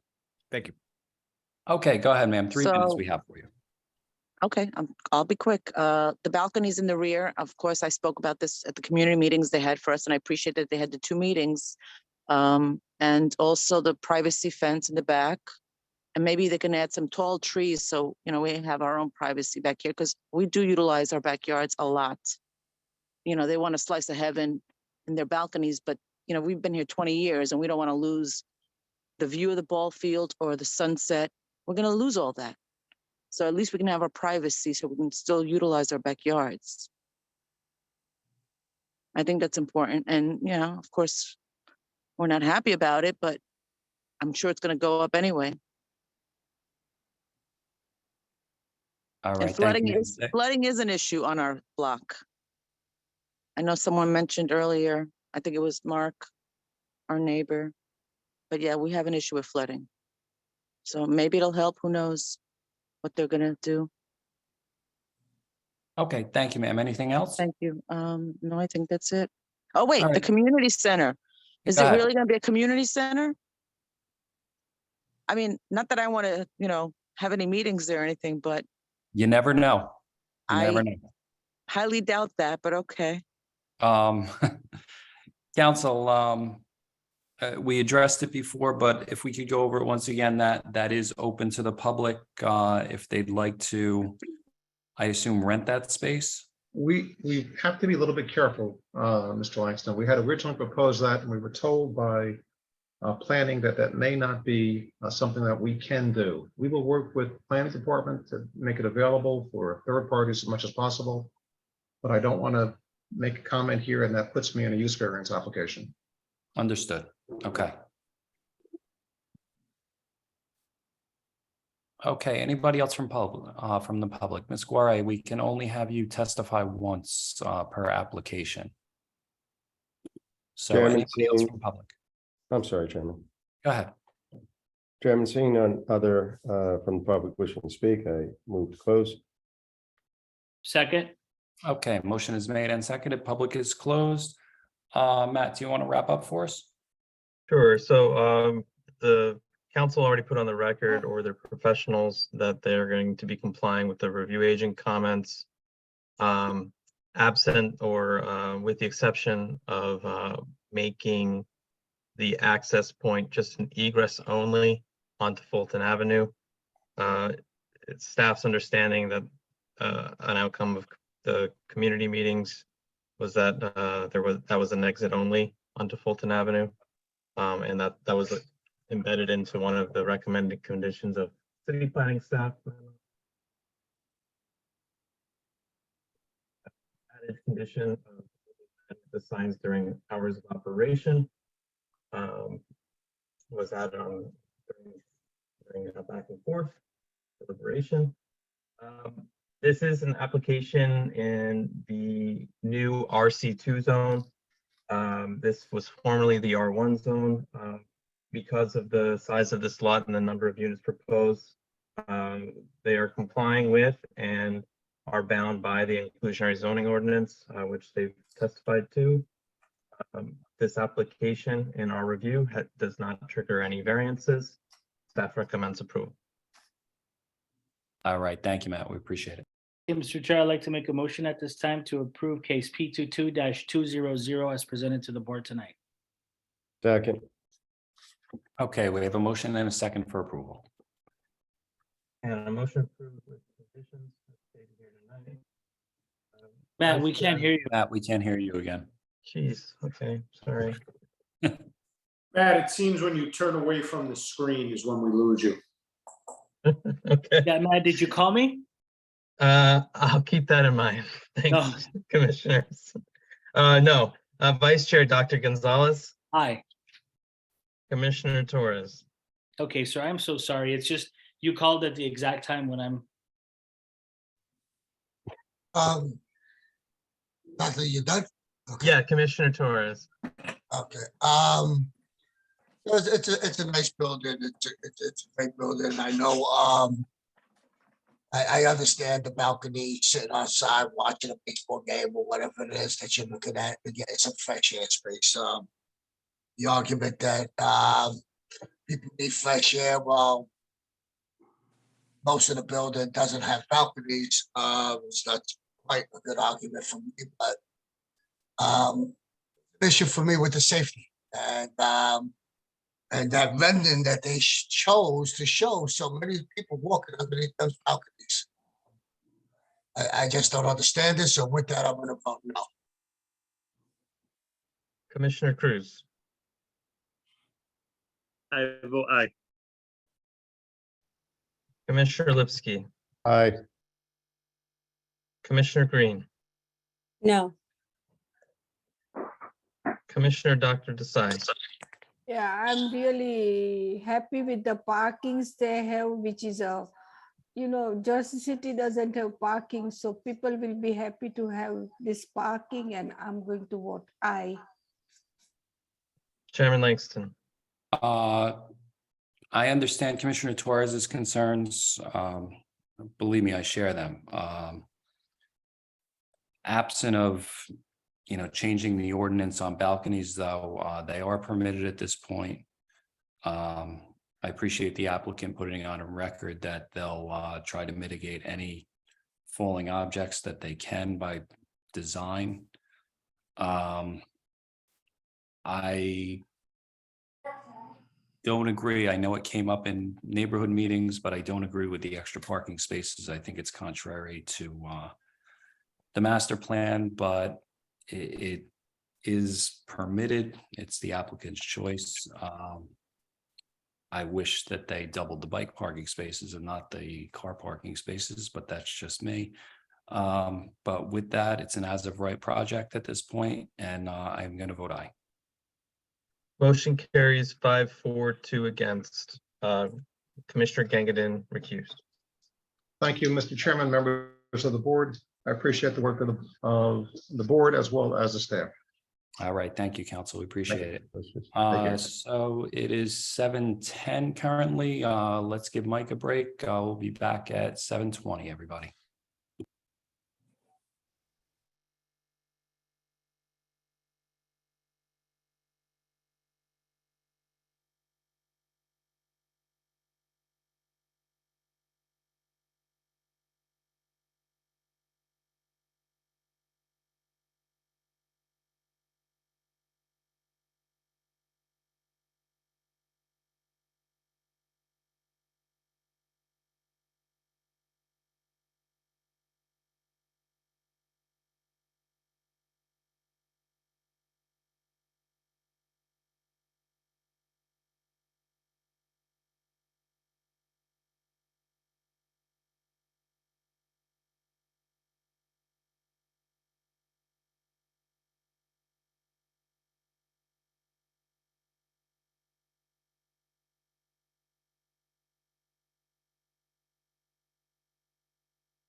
Okay, could we come to order again, everybody?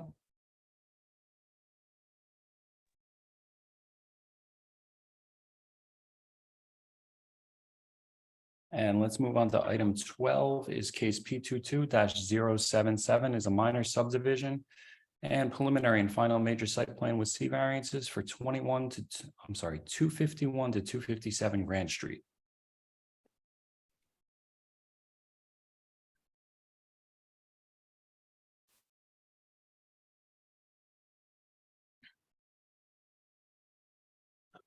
Good evening, commissioners, council, and staff. Good evening, council. I guess before I start in with my case, Matt, the expert panel I have is Eric Balu, Bruce Stevie, Gary Dean, and Charles Height. And having said that, my name is James McCann from the law firm of Connell Foley in Jersey City. Here tonight on behalf of the applicant, Liberty Harbor North Brownstone Condominium Urban Renewal LLC. Property that we will discuss tonight is block 15801, lots 23.03, 23.04, and 23.01. Those properties are located on the corner of Grove Street and Grand Street in the Liberty Harbor North redevelopment plan, commonly known as 251-257 Grand. This application tonight involves two requests for relief. The first one is an application for a minor subdivision approval, which is really a subdivision that will consolidate 3 lots into 1 development lot. It's also an application for a preliminary and final site plan approval with 2 minor deviations. Having said that, I will at this moment defer to council for a second to confirm receipt of my notice and that the board has jurisdiction to proceed tonight. Hello, council. Good evening, council. How are you? I am in Good. receipt of your affidavit of publication proof of mailing with respect to the application here this evening. Chairman, it does appear to be in order, so we can mark it as A1 for purposes of the record. Yeah, I guess just to mention for the record, the notice was originally, I believe, for February 7th, which is the first time this application was listed on the agenda. And it was carried with preservation of notice each time after that. That is correct. Thank you, council. As I said, preliminary and final site plan application before the board tonight. We have 2 minor deviations. One is for balcony depth. The other is for ground level retail height. Other than that, the project that's before you complies fully with the Liberty Harbor North redevelopment plan. The project is actually, the building itself is a 12-story building. You will see that it has a ground level mezzanine floor plus an attic on top of the 12th story. This is a bonus building, so you will hear testimony from the project architect. Without the bonus, the building can be 8 stories plus the mezzanine plus the attic.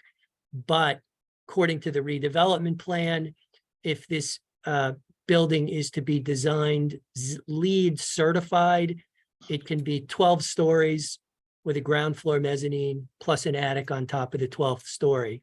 So you'll hear testimony from the architect regarding LEED's design. Building's 106 units.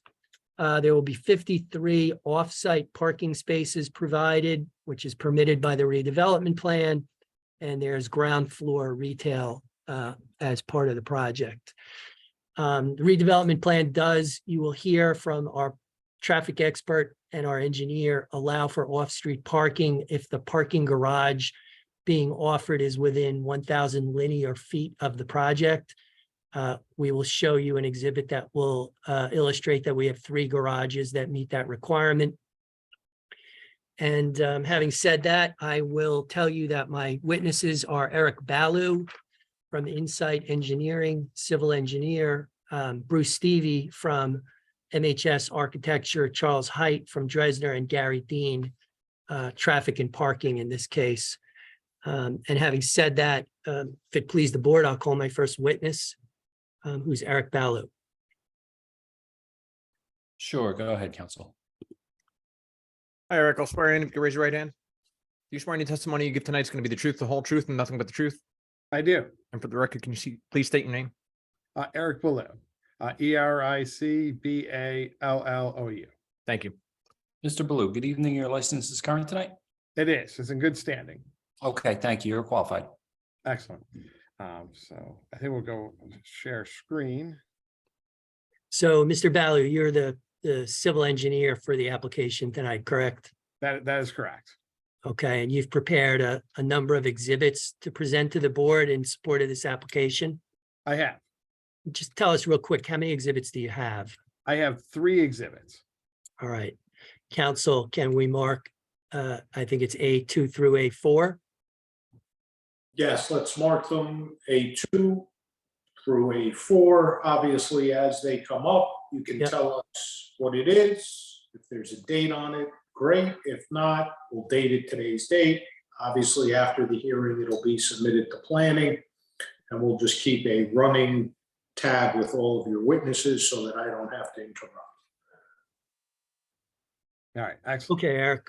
So the first exhibit that we have, Exhibit A2, is an existing conditions exhibit, which is an aerial image dated approximately February of 2022. We're presenting this because we want to show you that there's actually sort of 3 lots involved, especially from the subdivision aspect. So you can see that we do have an existing building on lot 2301, then 2303 and 2304, which is really going to be the main subject parcel that we're going to discuss. That basically is an existing paved parking lot area. So this is to give a little bit of context of what we're starting out with. And again, the date of this exhibit will go with today's date of 3/21/23.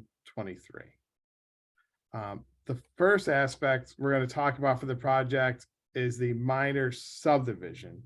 So this is Exhibit A3, which is a colored plan that you have in front of you. This is a colored version to help clarify the consolidation of 3 lots to 2 lots, as well as the lot line adjustment. On the left side of the screen, it shows we're starting out with 3 lots, 2301, which has the existing building on there, and then 2303 and 2304, which are the existing vacant parking lot areas. You can see the division line between 2301 and 2303 sort of has a jog in a portion of the property line. What we're proposing to do, is I can scroll over, is on the right-hand side of the exhibit, is twofold. One, we're going to straighten out the entire lot line between existing lots 2301 and 2303. So we'll do a lot line adjustment. Then we're merging lots 2303 and 2304 and creating this new lot 2305, which will be the subject of the proposed building that we're going to present. So it's a lot line adjustment and going from 3 existing lots to 2 existing lots. Advancing forward, so we have Exhibit A3. So A3 is the proposed conditions rendering superimposed on the same aerial that we saw in the existing conditions exhibit. And again, this is be dated 3/21/23 as well. So as you can see, it's really an infill building. We'll be actually redoing the streetscape and redoing the curbing and the sidewalks. The great thing about this area, we have like over 12 feet of sidewalk width along Grand Street. We have over 17 feet on Grove Street and about 12 feet on Grand Street. So we have very wide sidewalks in this area. Well, with that, I know it has to be after 7 o'clock. Okay.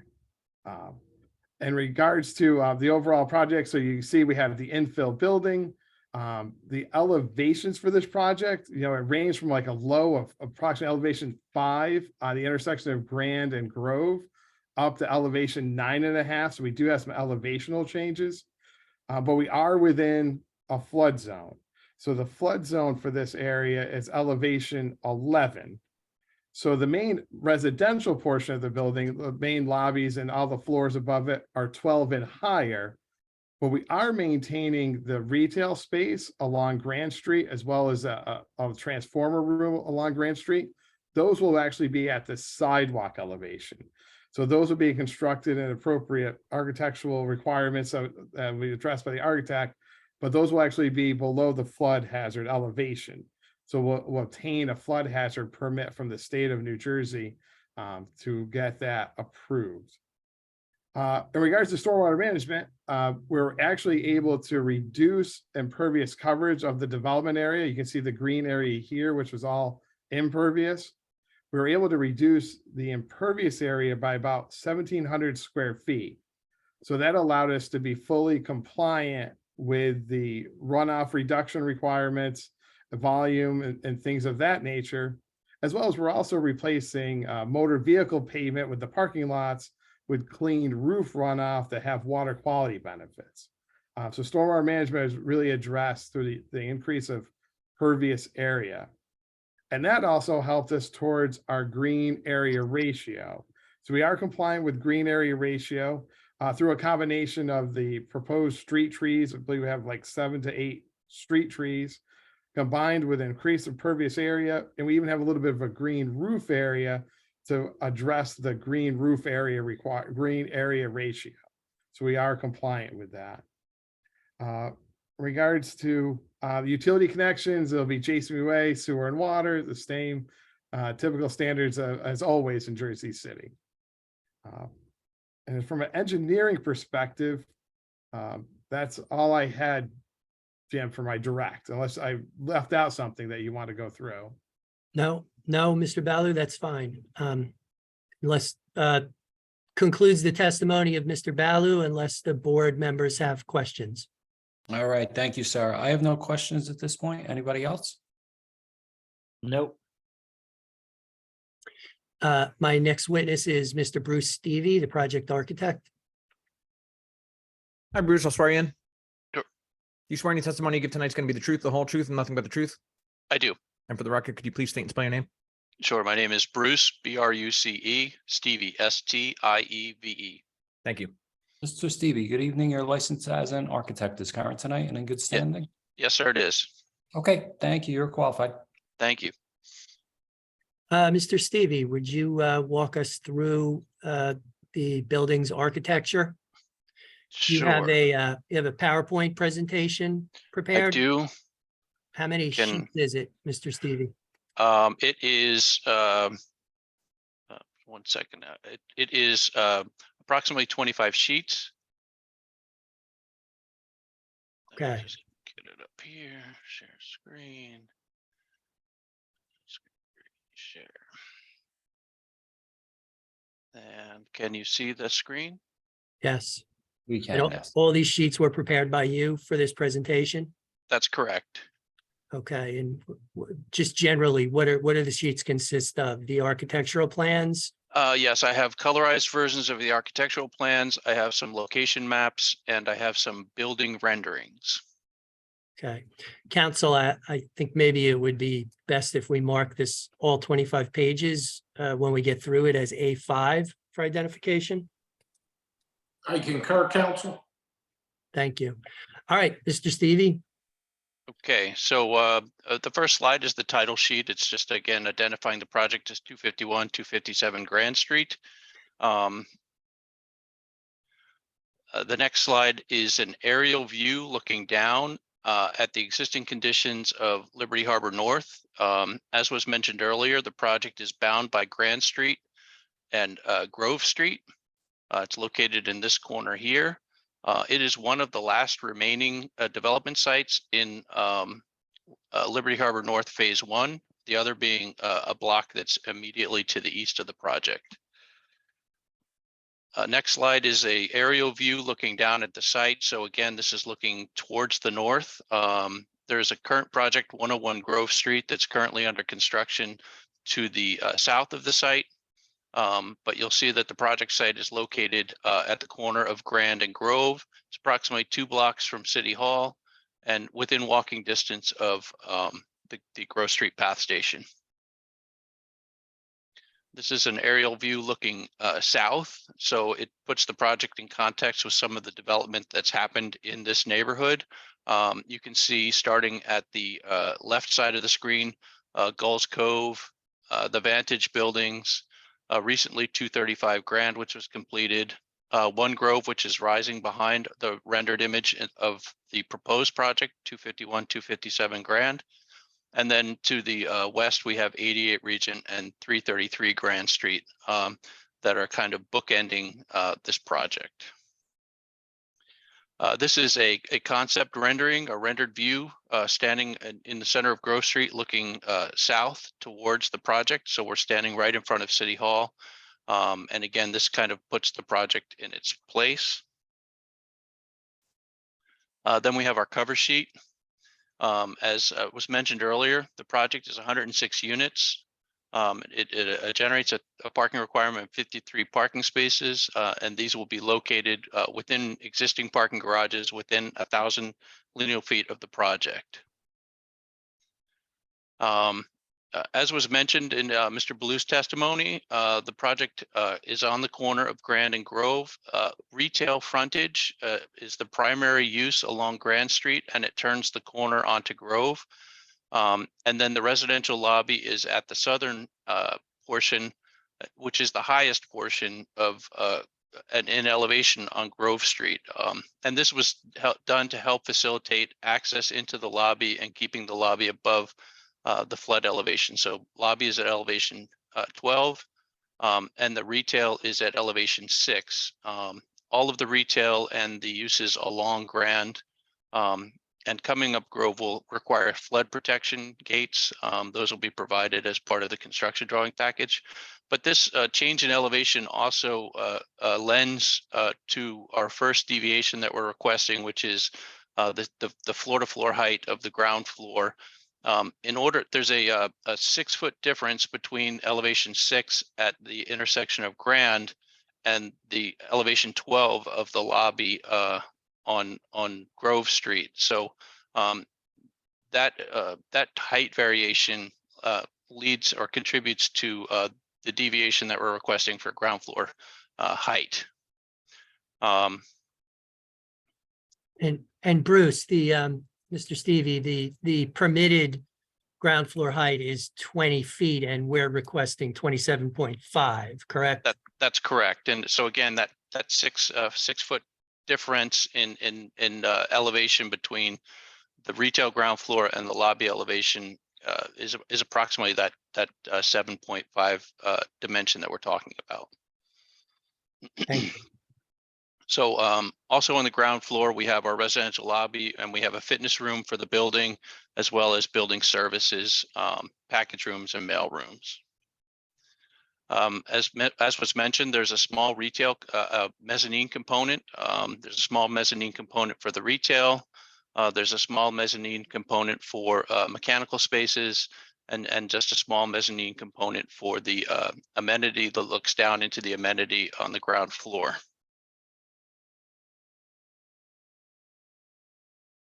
On the second floor plan, we have our first residential units, as well as an amenity space that faces the back of the property. The units wrap around the face of the street frontages. As was mentioned, we have 106 units. There will be 4 studio units, 21 one-bedroom units, 51 one-bedroom den units, 13 two-bedroom units, 15 two-bedroom den units, 1 3-bedroom unit, and 1 3-bedroom den unit. As we go up through the building, units now face the back of the property. On the 3rd and 4th floor, there's some step backs and private terrace areas for the building that will be associated with units and amenity spaces. Then when we get to the 5th floor, this is the first floor that the balconies come into play. As was mentioned, we require a deviation for the balconies. They project into the rear yard.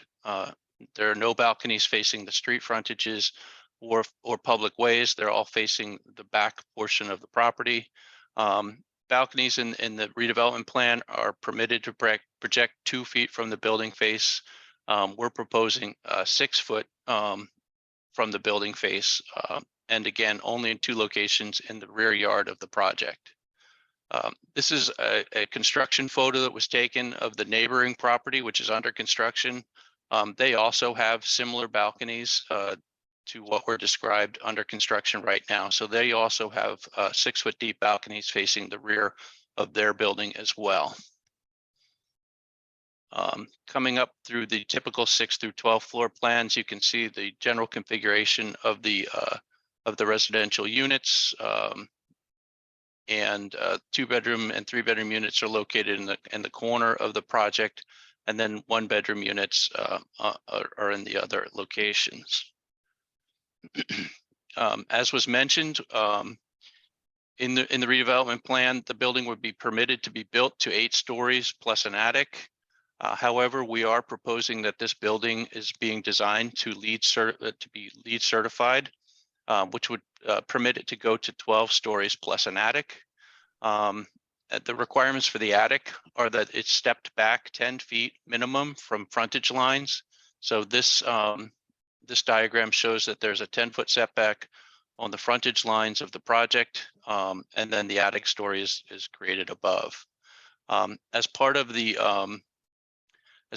requirements for LEED checklist, the LEED certification, we've done a LEED checklist. This was done by a LEED certified professional in our office, and they go through a series of things.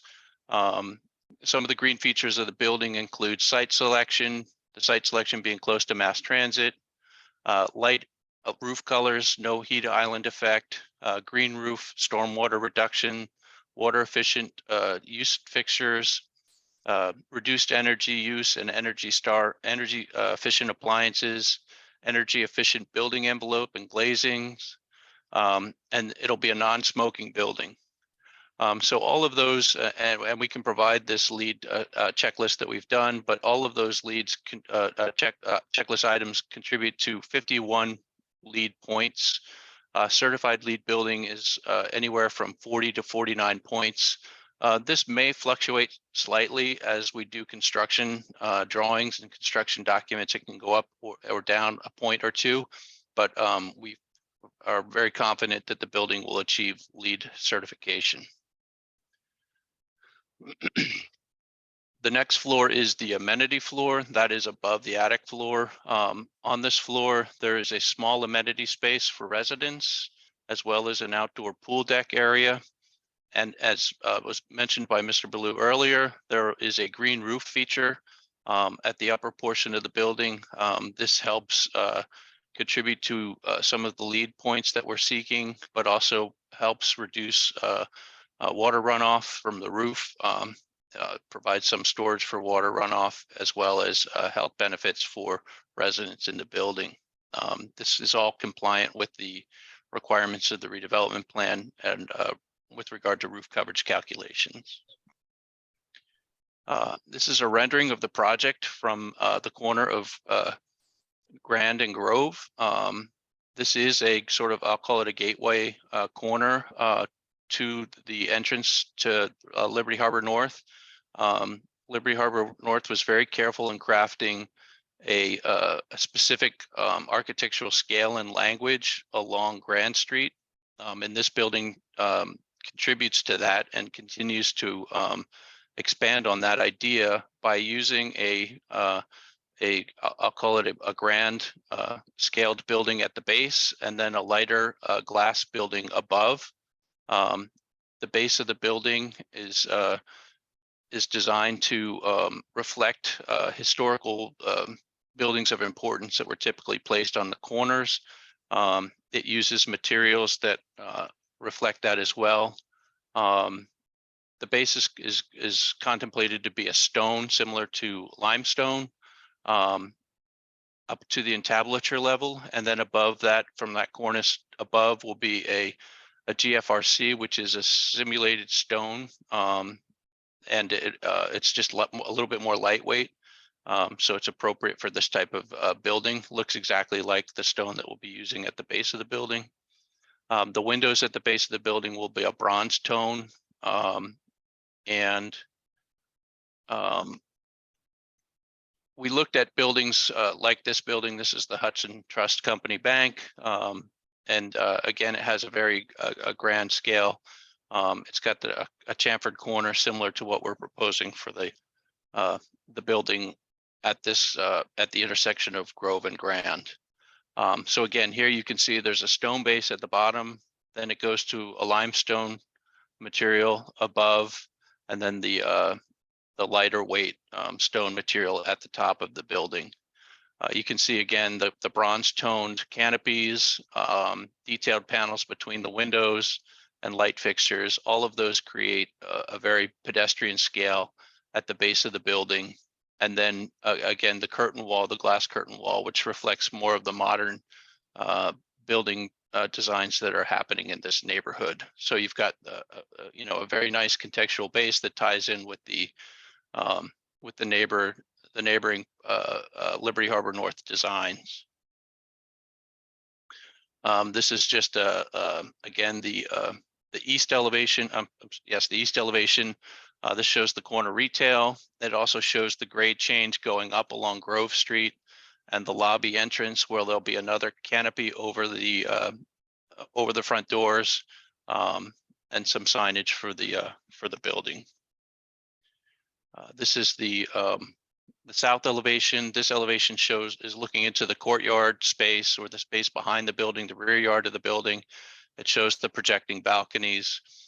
We've heard the concerns of the commissioners about the railings for the balconies. These are being designed as glass railings. They'll extend down to the deck level of the balcony, and then they'll extend to 48 to 50 inches above the balcony. So there'll be a taller railing than might normally be presented on a typical balcony condition. And then this is the west building elevation. So again, this is showing the connection with the neighbors, and then again the other rear elevation facing into the courtyard space.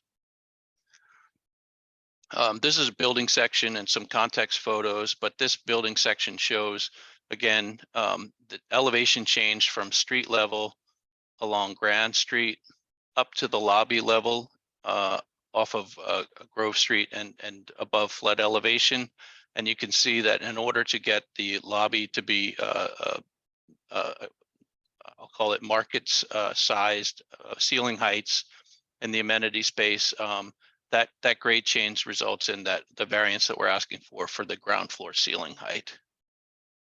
And then just coming back to the building rendering, this shows the relationship of this project to the neighboring project 101 Grove that's under construction. It's topped out now and should be finished soon. That's the end of my testimony. Thank you, Mr. Stevie. Mr. Chairman and the board, any questions or comments for Mr. Stevie? Thank you, Council. Mr. Stevie, I'm 52 years old. I don't get triggered easily, but can you describe what simulated stone is, please? Sure. It's cast stone material that's meant to reflect limestone, it's the same color, the same texture. It's just a man-made stone as opposed to a natural stone. Okay, but that's constructed somewhere else and it's applied to the building? That's correct. That's Okay, correct. And it's a veneer product. It's not a created on-site product. Okay, when you say a veneer product, is there a foam backing to it? No. It's like a stone. It's like a slab of stone. It's got a thickness, a minimum of 4 inches thick. And it's cast into blocks, and those blocks are then attached to the building. Okay, understood. That was my only concern and question. Anybody else from the board?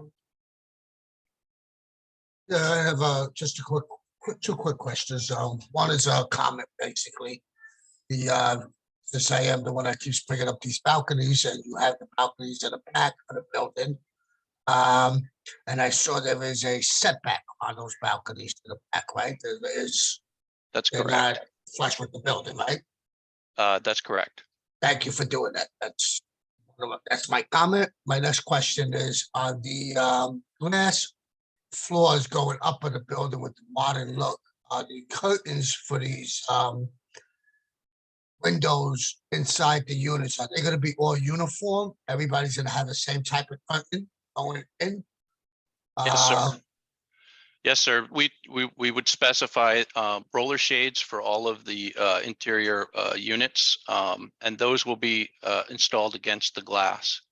So Yes, all of the units will have the same window shades. yeah, people have to put things up and make it all different color. Okay. Yep. All right, thank you very much. That's what I have. Thank you. Mr. Stevie, I just want to jump in real quick. Commissioner Torres asked if the balconies are set back. They're not set back, are they? No, they're in the back. I showed a picture I thought of, They're not set back. They protrude No, from sir. the building. they project from the building in Right, the I rear think- I think what yard. Mr. Stevie meant is they're not on the public right of way. They're set back in the rear yard of the project. Yeah, or perhaps I located. misunderstood. I thought there was Located a back in roof. the rear yard. Okay, the one picture he showed, I thought it was a roof underneath there, not the other building that's under construction. Yeah, let me just get Um, back to the lower levels. So there are roof areas below that, but they're occupied roof areas. Oh, okay. So you can see that these are projecting over those roof areas. Wow. See, that's, Again, it's very similar to this condition that you see that's being constructed on the adjacent property. I Okay. apologize if I misunderstood. no, I was looking at it the wrong way. I made it as a comment and as a remark because of the, that aspect of a setback. And once again, it's a safe issue. I know it's it's allowed in the plans, so, but I just wish architects would think more about the safety issue going forward. That's all. Thank you. All right, anybody else for Mr. Stevie? All right, thank you, sir. We appreciate it. Thank you.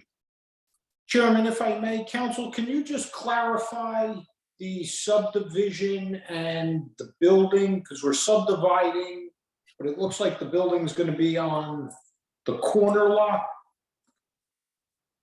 Yes, the building is going to be on the corner lot. I would bring back Eric Balu to answer questions on that, but we could put the plan up again for you, council, if you'd like to see it. Yeah, if you could just explain what's happening with the other lot. Is it nothing at this point?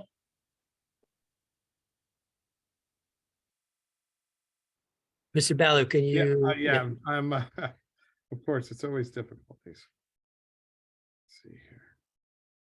All right.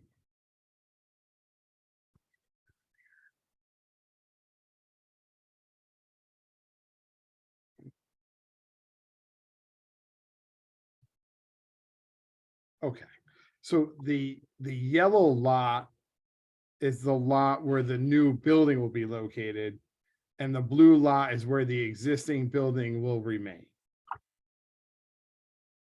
Okay.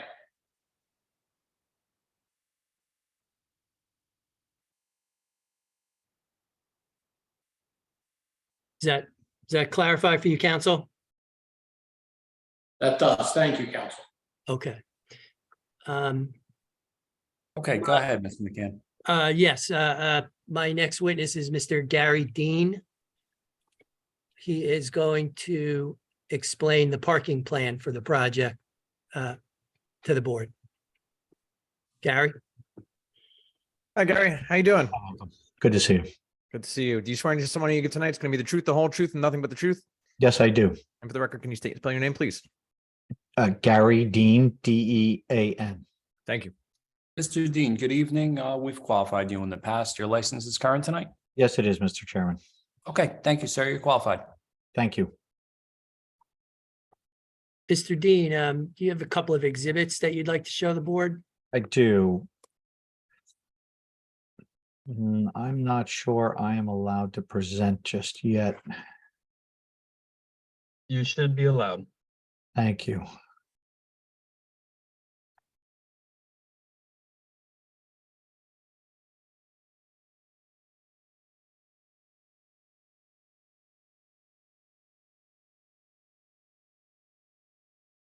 Oh, I'm not going to be able to do it, Jim. What it's asking me to do is quit and reopen the application. There's different security protocols.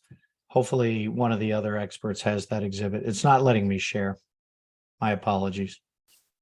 Mr. Balu, would you happen to have the, I think I got it. My apologies. there you I go. That's one of them.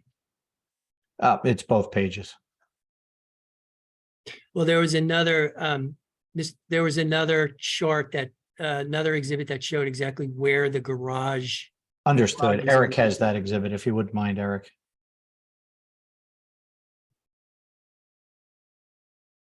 Perfect. Thank you very much. Right, so I think so. This exhibit is A5. No, this exhibit is A6. A6. Okay, A6. Eric, So- could you explain this exhibit? You're still under oath, so explain this exhibit to the board, please. Definitely. So this is a parking garage proximity plan dated 3/21/23. And it's an aerial image that identifies 3 garages within 1,000 feet of the project site. So we have the 88 Regent Street garage, which we have as 900 feet from the project.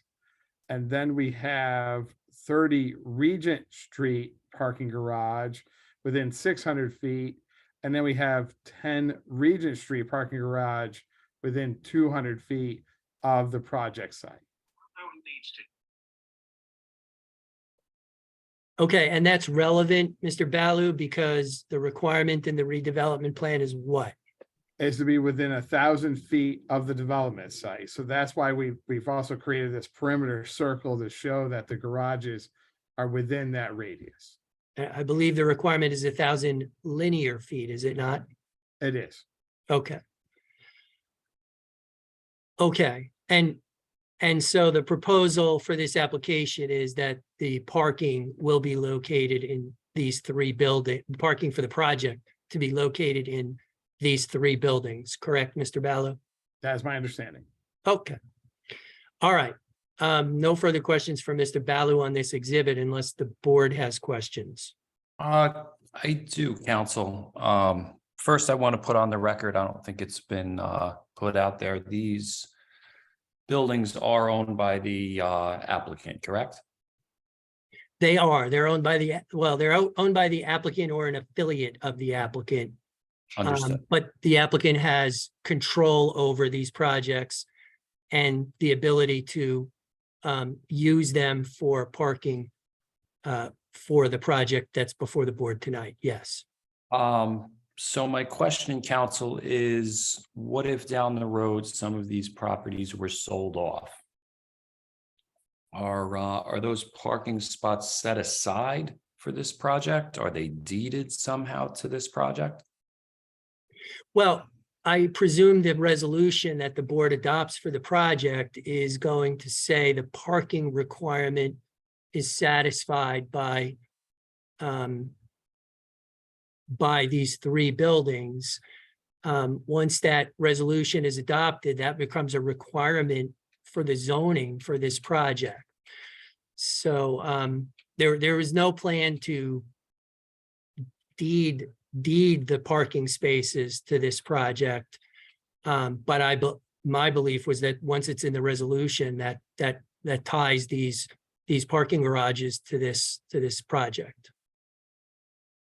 So, Mr. Okay. McCann, the only thing that I would say is, while I agree with that in theory from the zoning aspect, my concern becomes twofold. One, there's a potential where somehow, some way, one of these buildings is now no longer under the control of the, I guess, principal of the entity, the affiliate, whatever you want to say.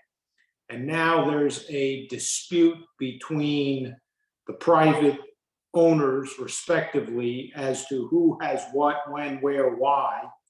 And you wind up in a situation where now there's a question of whether or not the building is still conforming. That I'm less concerned about because it's in a board resolution. I am more concerned about access to and those spaces being kept available. So I think there's got to be some documentation between the affiliates, but I don't know, is there any proposal as to number of spots in what project, and how does everybody track all of this? Well, I think probably Mr. Dean, let's allow Mr. Dean to testify, and that may be able to help counsel you and the board understand the parking plan. And then if you still feel we need to do more, we could talk about that. Thank you, Mr. Lampe. I've now displayed an exhibit entitled Block 5.1 Garage and Street Parking Analysis.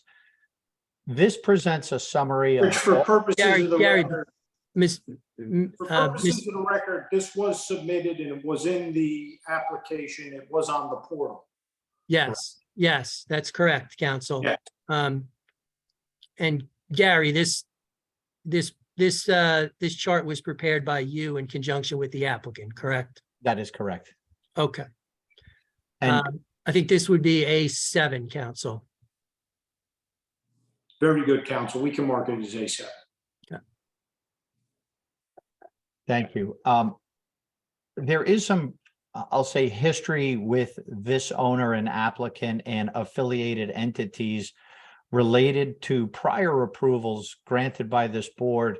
And I'll illustrate just to the left-hand column, for example, at 9 Regent Street, Phase 1, 50 Regent, Phase 1A, you'll see that there are parking requirements based on a half a space per unit for those buildings, but that there are no parking provided for those individual phases simply because the board has allowed surplus in the other parking garages. For example, in 10 Regent, you'll see that individual phase only had a parking requirement of 70, but there are 265 spaces in that garage on that property that accommodate the parking for these other phases. And I imagine that whatever mechanism the board has previously used to either assign, keep track, or relate these projects to one another to ensure that sufficient parking is provided, those same conditions would apply to the subject application.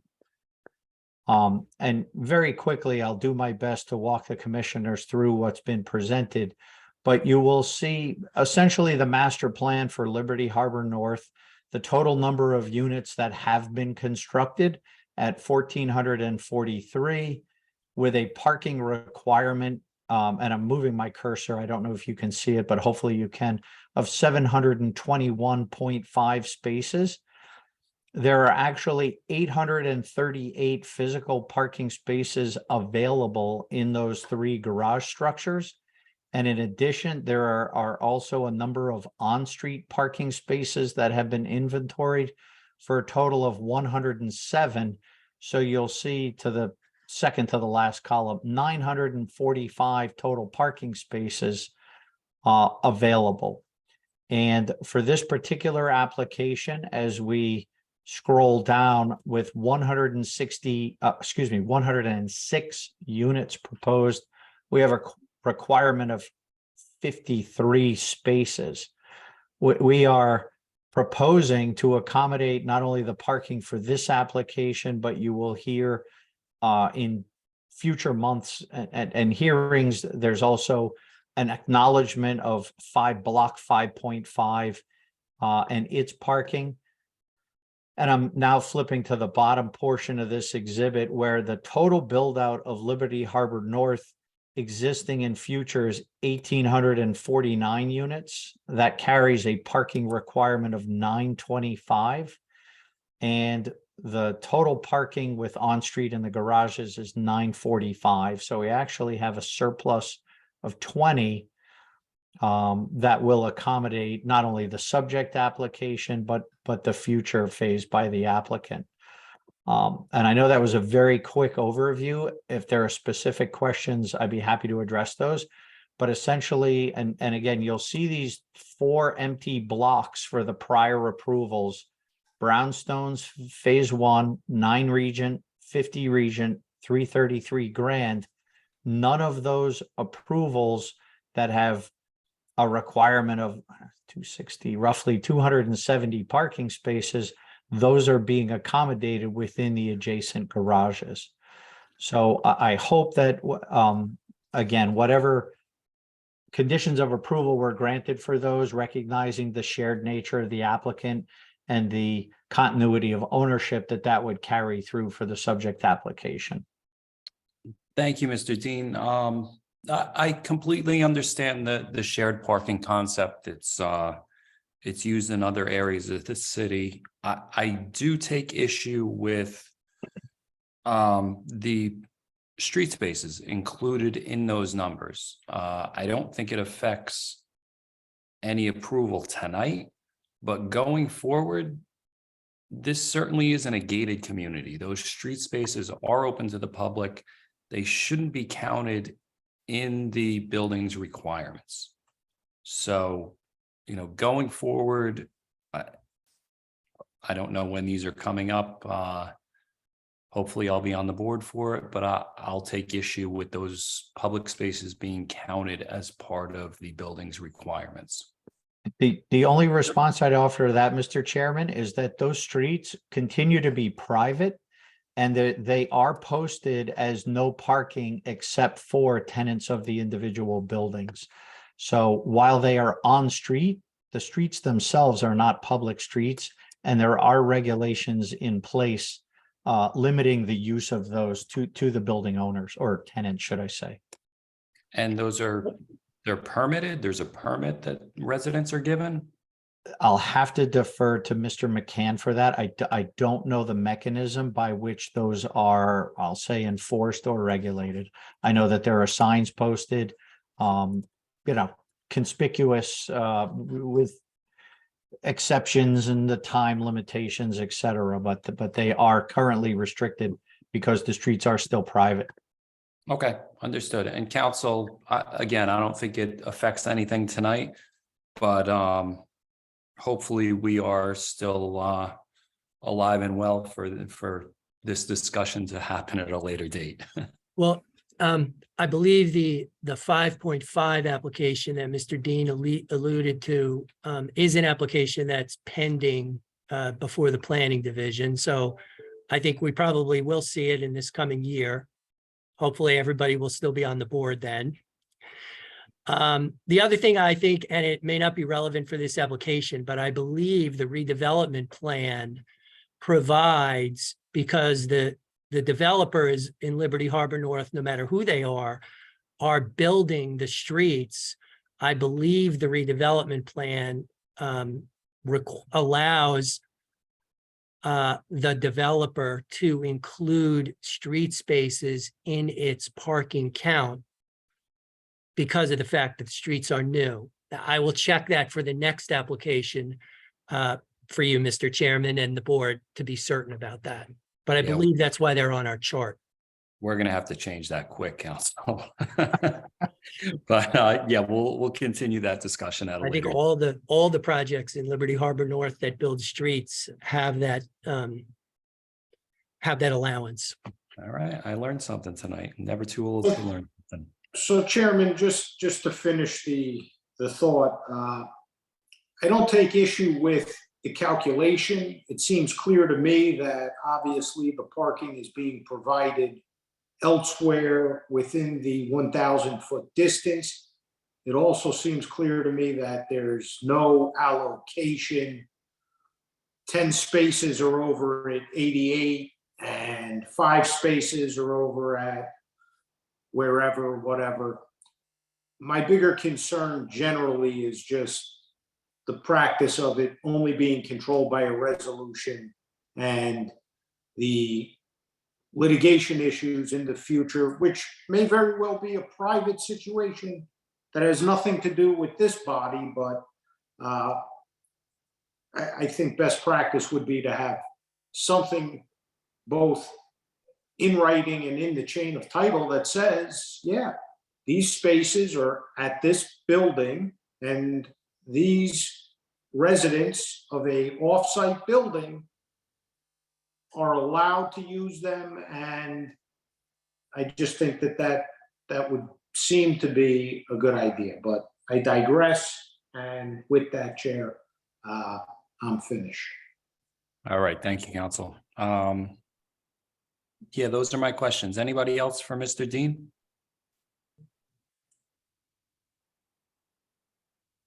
All right, thank you, sir. Thank you for your time. Thank you. Next witness to wrap up is Mr. Charles Height. Hello. Hi, Charles. How you doing? Good, Mike. Do you swear any testimony you give tonight is going to be the truth, the whole truth, and nothing but the truth? I do. And for the record, can you please state and spell your name? Yes, Charles Height, last name spelled H-E-Y-D-T. Thank you. Mr. Height, good evening. I think we spoke last Tuesday, but I will check again. Your license is current tonight? Still current and 3 consecutive Tuesdays in a row. Congratulations, you're qualified. So I'll jump right in. I was part of the project team to work on the design of this project and to review the zoning compliance. We did discuss a number of different elements with respect to the bonus and the upper stories, as well as the parking and the overall design of the building. This proposed structure does complete the vacant properties on block 5.1. It is in the Liberty Hearth North redevelopment plan. And as was mentioned earlier, this specific location is eligible for a bonus in terms of additional height through LEED certification. It is an M-class building. With the bonus, it does raise up to a 12-story plus attic structure as per the redevelopment plan. The 2 deviations that we're seeking tonight are one with respect to balconies, the other is with respect to ground floor to ceiling height in the commercial floors specifically. With respect to the balconies, 2 feet permitted within the redevelopment plan, and that was really intended to regulate balconies fronting the public right-of-way to limit the ability of gathering space, physical furniture being stored, that issue in terms of aesthetics and function. We do not have any proposed balconies facing the public right of way, the streets. So we are meeting that intent. The 2 sets of balconies are facing interior to the building, interior to the block. So they do face the rear yard area, if you will. We are also proposing these balconies at a dimension of 6 feet where 2 feet is permitted. So that dimensional variance or deviation is being requested. The intent of these balconies is to provide for additional outdoor space for the units that they're associated with. They do run the length of the upper stories, and they are set back, especially with the balconies on the southern side of the building. They are set back a foot. So they're not right attached to where the other building at 101 Grand has a run of balconies in terms of the separation between the 2. So they're in appropriate locations. They will function for additional open space, additional passive space for each of the units. Those are the positive criteria for the balconies. With respect to the ground floor to ceiling height on the lower floor of the commercial space, we do have, as Mr. Stevie referenced, a vertical change along the frontage of the building of approximately 6 feet. To best utilize that vertical change, we created a greater ground to floor ceiling height for the commercial space. So that's proposed at approximately 27 feet, where what's only permitted is 20 feet. So we're in excess of 20 feet, but we're utilizing that space obviously for a grander commercial area, as well as a mezzanine, which is permitted in this redevelopment plan, a mezzanine area to fully maximize that space. Those are the benefits that I see with respect to the ground floor to ceiling height. Again, the story above that will be a complete level floor. There's no jogs or changes in the upper stories. So that vertical change in the grade is a design attribute that creates a little bit of consistency on the upper floors. I do believe that this application advances the goals and objectives of the redevelopment plan. We do include all of them that are applicable in the statement of principal points, specifically that it will encourage development that is compatible with the character of the area, specifically along Grand Street with respect to the architecture at the grade level, to provide for a variety of housing and commercial establishments through the construction of all low-rise, mid-rise, and this structure being a high-rise structure.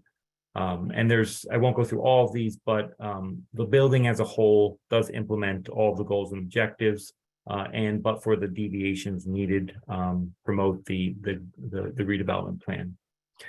With respect to the negative criteria, again, the ground floor, in my opinion, doesn't pose any negative criteria because it works within the overall aesthetics of the building. The additional floor height is just more efficiently used on the interior mezzanine and ground floor levels. With respect to the balconies, we were careful to create some separation so the balconies weren't immediately adjacent to the adjacent structure. Also, I should mention that the floors of both structures are offset, so they're not consistently hitting each balcony level at the same point in terms of the vertical height. So that creates a little vertical separation as horizontal separation. There's no impacts with respect to light and air because all of the shadows from the balconies are going to be projected inward to the building. So that's not an impact with respect to the depth of the balconies. That's all I had in my direct testimony. For the most part, this application is consistent with the redevelopment plan and advances the goals and objectives, and it's exciting to see the last corner of this block be redeveloped. All right, thank you, Mr. Height. I have no questions. Anybody else? No. Okay, thank you, sir. My pleasure. Thank you. Thank you, Charles. That concludes my presentation. Okay, thank you, council. So at this time, let's open it up for public comment. Anybody from the public that wants to comment on this application, please raise your hand. If you were calling in, you can press *9 to raise that hand. Chairman, seeing no one from the public wishing to speak, I motion to close. Second it. All right, motion made and seconded. Public is closed. Liz, this is yours. Anything you want to add?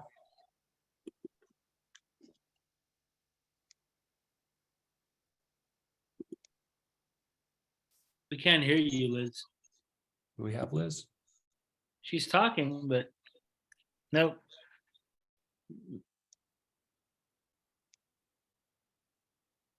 Liz, are you there?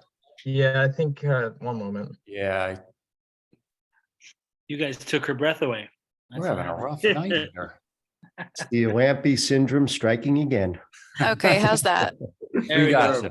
Okay, great. Figure just unplug it, plug it back in. There you go. So staff takes no issue with the variances as proposed. I have shared my staff report with Mr. McCann. I'll just pull it up on my screen quickly to review the conditions. There's one kind of nuanced thing that two, I guess, that I'd like to share with the board. So Mr. Stevie walked us through the LEED compliance and the intent to comply with LEED. That was my first recommended condition, that they both testify to pursuing LEED and just show some documentation of it, as the height of the building is given based on a bonus of LEED conformity. Items 2, 3, and 4 are your typical conditions. And item 5, I'd like to is the boilerplate forest comporting with the forestry standards. This property is pretty unique in its location. There's a few different conditions in which trees are planted, have been recently planted. that don't conform with the forestry standards. So I just would like to take an opportunity to review this a little bit more closely with the forester and just make sure we're doing it right. So if that condition's okay with council, staff would recommend approval. So just to comment on those conditions. So number one, we will submit Mr. Stevie's documentation of the lead as part of our exhibit package. So I think we're covered there. 2, 3, and 4. 2 and 3, I have no comment. The applicant accepts them. 4, as always, the applicant will work with. We have memos from Jersey City Engineering dated February 6, 2023 for the site plan application. We have an email from Jersey City Engineering dated March 1st, 2023 with some comments to the subdivision application. And we have an MUA letter dated January 20th, 2023. We will work with those agencies to address all of their comments. That's not a problem. Regarding the final issue that Liz brought up, I think there are some projects in the neighborhood which our team was attempting to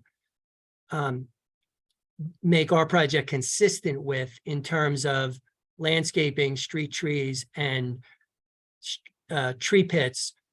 And I think we're fine working with staff and forestry to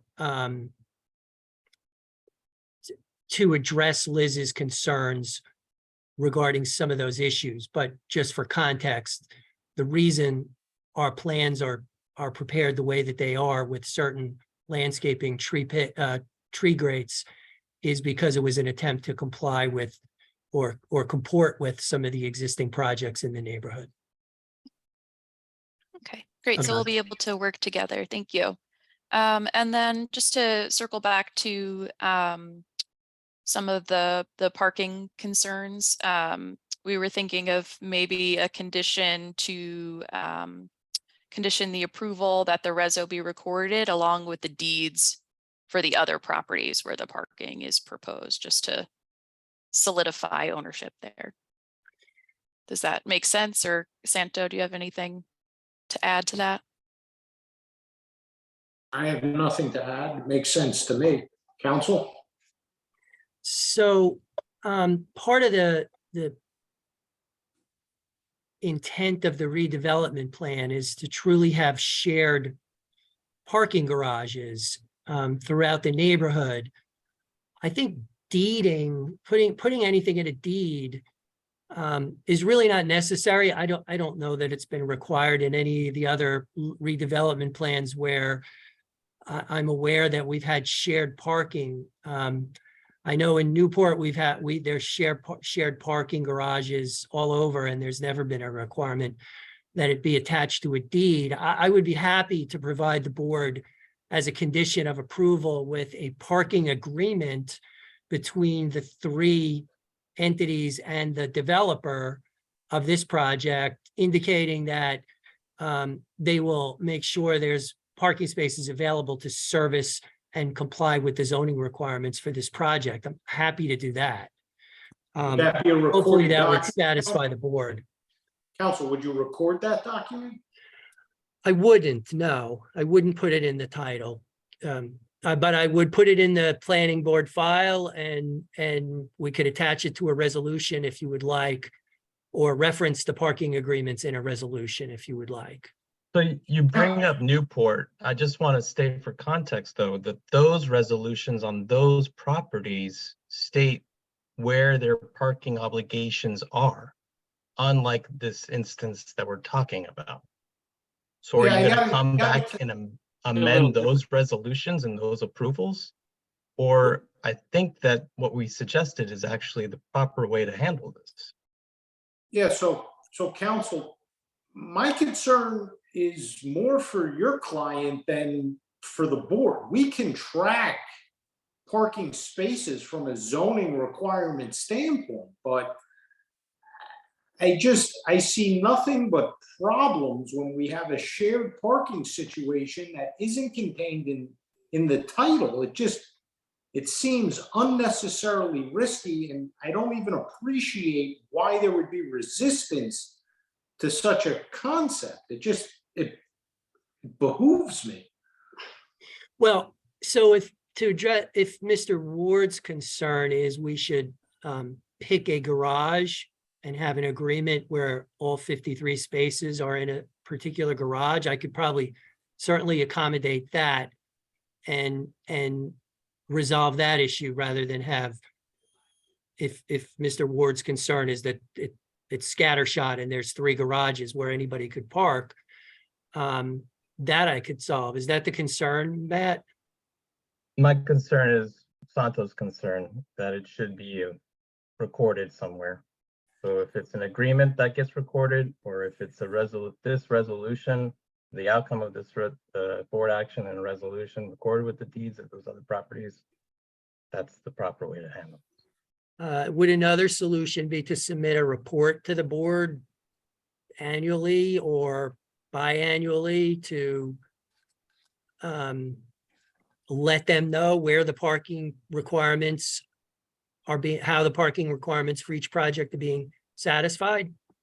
So Chairman, here's the situation. Obviously, I've advised the board numerous times in the past. The board can attach any condition it wants, whether council agrees to those conditions or not. So long as those conditions are reasonable, then the board can attach conditions. I see nothing but a recipe for disaster when all of us are long gone. I'm litigating cases right now with no documentation. I got a situation where, something was filed with the town, we open it, nobody has a record of it, and it's, we're gonna rely on the towns and everything else, and then, oh, there's a flood, we lost all the files. There's a reason why recording of documents it makes sense. It's in the title and everybody knows it. It's right there, contained within the title, whether it's an easement, whether it's a parking arrangement, fine. You don't want to put it in the deed as a quote unquote deed restriction. I get all of that. But to not record a shared parking agreement that says my 106 spaces for this project are located off-site at this project, I think it's unbelievably reasonable. It seems incredibly logical to me, but I'll defer to the board and however they want to handle it. I agree, counsel. I think it's more than reasonable to put it in the title. I don't know that a deed restriction is in order. I can't recall if I got one in this year yet, but I do get the Newport parking breakdowns annually, and I read them. I know that's scary, but I do read them, and it's trackable. But well, I could offer that, or I could offer an agreement, but I prefer not to. I'd respectfully request that we not be required to record anything. I think if we put a parking agreement in the planning board file, the planning division has it.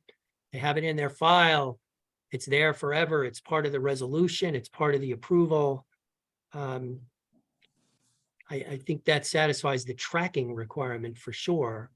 But counsel, I hope you understand my concern. It's not this application that I'm concerned about. It's if, ownership changes somewhere else and they rescind that parking that is being shared currently, we can't take your approval back for this building. So, if another party reneged on an agreement, there would be a zoning violation issued for parking for not complying with the site plan approval. But it's not their site plan approval to comply with. It's your applicant's site plan approval to comply with. Right, and it's always the applicant's requirement. They would either have to provide the parking elsewhere in one of the other garages, but And Chairman, all of this It's would be always the litigated at that applicant's, point in it's time. always the applicant's obligation to provide 53 parking spaces for this project. There's really no question that that's a zoning requirement for them. That's a site plan requirement. Santo, what did you want to say? So everything that council just said is all of the things that wind up in the litigation because we just didn't record the shared agreement that says these parking spaces are located at this property. It's not a problem when they're on your property in the building that is being approved, but as soon as they move off site, even if that's what the plan calls for, and it absolutely calls for them to be located on other properties. We have applications every week. We're not looking for parking. The city's moving in a different direction. Nobody's disputing any of that, but when the subsequent owner or somebody else steps in and all of a sudden their 53 spaces aren't there, they can't access those 53 spaces because, yeah, I sold you that building, but I locked the door to the parking garage over here. Go ahead, take me to court. People that were involved are long gone. It just seems to Council, not. with all due respect, recording the document doesn't make it any more enforceable. It just puts it in the public record. But the real problem here is it puts the world on notice. That's what recording the document. These buildings all have mortgages on them. When you impose a requirement that something be recorded against the title, it has ramifications for all of the financing for probably all three of the other buildings. But that's why I asked you the question, counsel, because that's the part that's not lost on me. What I wanted to hear was my reason for not wanting to record it is because my financing at 80 Regency is going to be disturbed. It's a breach of something potentially. I can appreciate that. And counsel, I'm absolutely saying that that's an issue. I know for a fact that there are mortgages on all these properties. That's how these properties get built. So it is a significant problem for any applicant when the board puts a requirement like this on. That's why I was suggesting a parking agreement. And if we have to work with Liz to narrow where the spaces are, I'm happy to do that. So Chairman, and if we have to account for account from time to time for how we're providing the parking in this building, we could agree to that too. So Chairman, in light of that representation by council, I think that that's a reasonable way to move forward. Let's get an agreement. It doesn't have to be recorded, but obviously council's going to have to also maintain those files because I see the potential in the future that that document goes missing. And I would like to see, when we get up to refinancing, council, if we can somehow get it in, I think that would be something worthy of looking at. I'm not going to make it something you have to do, but I would like to see it eventually get into the title, but I understand and appreciate the financing component and how the projects are financed and leveraged and the various separation of the entities, et cetera, et cetera. So Agreed. that's my 2 cents, council. Yeah, if that's the answer, that's completely understandable. I have no problem with that. But I do think, a report should be generated and this should be tracked if we're sharing parking spaces rather than, just tracking it when another application comes in front of us. And Liz, I'm sure you have plenty of free time to handle that, right? Yeah, so we can do a condition to do a parking agreement and then kind of this annual update, if that works for council. The agreement, I think we should just have that in place and executed in a form that the city approves prior to the release of signature plans. And when you say the city approves, Matt, what do you mean by that? in a form that staff approves. Okay, so a staff approval on that. Correct. Council, what do you Agree think? to that. Applicant can agree to that condition. Okay, great. And I look forward to reading those reports too. Okay, I'll entertain a motion then. Mr. Chair, I'd like to make a motion this time to approve case P22-077 as presented to the board tonight. Second. Okay, motion made and seconded for approval. Okay, Vice Chair, Dr. Gonzalez. Yeah, I like the project. I am with Mr. Height on the kind of like the ending of that block that needs to be developed. I'm happy. I like the look. I like the bronze architectural base with that glass curtain wall. It's a nice modern look. I think it was a good job, so I vote aye. Commissioner Gangadin, Aye. Commissioner Green, Aye. Commissioner Dr. Desai, I vote aye. Commissioner Cruz, Aye. Commissioner Lipsky, I vote aye for, if nothing other, to give Chairman Langston more reading material. Commissioner Torres. I just, quick note to the comments, I just, on this project, the, stone that they're gonna put on the bottom of this project, I hope that, when it gets built, that's what it is, and it doesn't change to something else. Meaning the history of this, developer. I have another one, number 2 was the parking situation. I know for the neighborhood I grew up in the 80s, when I first got a taste of planning and variances, we approved a parking lot for a building. Right now, a house is going there and the parking lot gone. Only 25 spaces, but the 25 spaces are no longer on that block I grew up on. They decided to develop a house instead years later. So I understand how things do change from one to another. Number 3 comment was Mr. Hyatt himself said that the 2 feet balconies on the back of the building is basically to deter them from building balconies. And now they request us to put a 6-foot balcony. Yeah, there's the other building has that across the way, but too long, really don't never make a right. The balconies themselves have, if people want to put balconies up, just make them safe. I'm gonna keep saying that and keep saying it over and over again. And just because we made them larger doesn't mean they work. So with that, I'm gonna have to vote no on this project. It's too many things. And just for the record, though, when we talk about this parking situation is, keep talking about the other buildings with the parking spots that they're gonna share. But what happens when he sells that building? That corner one? And then the 3 of them still have all the parking lots, but they're not the same owner. The corner one's not the same owner. So I do agree with the architect, that's a gateway, but I guess it's time to go back to the old drawing board and figure out a better way of doing this project. That's all I have. Thank you. Okay, and Chairman Langston. Yeah, I think the variances are well within reason. I don't think there's any detriment to the zone plan, to the master plan.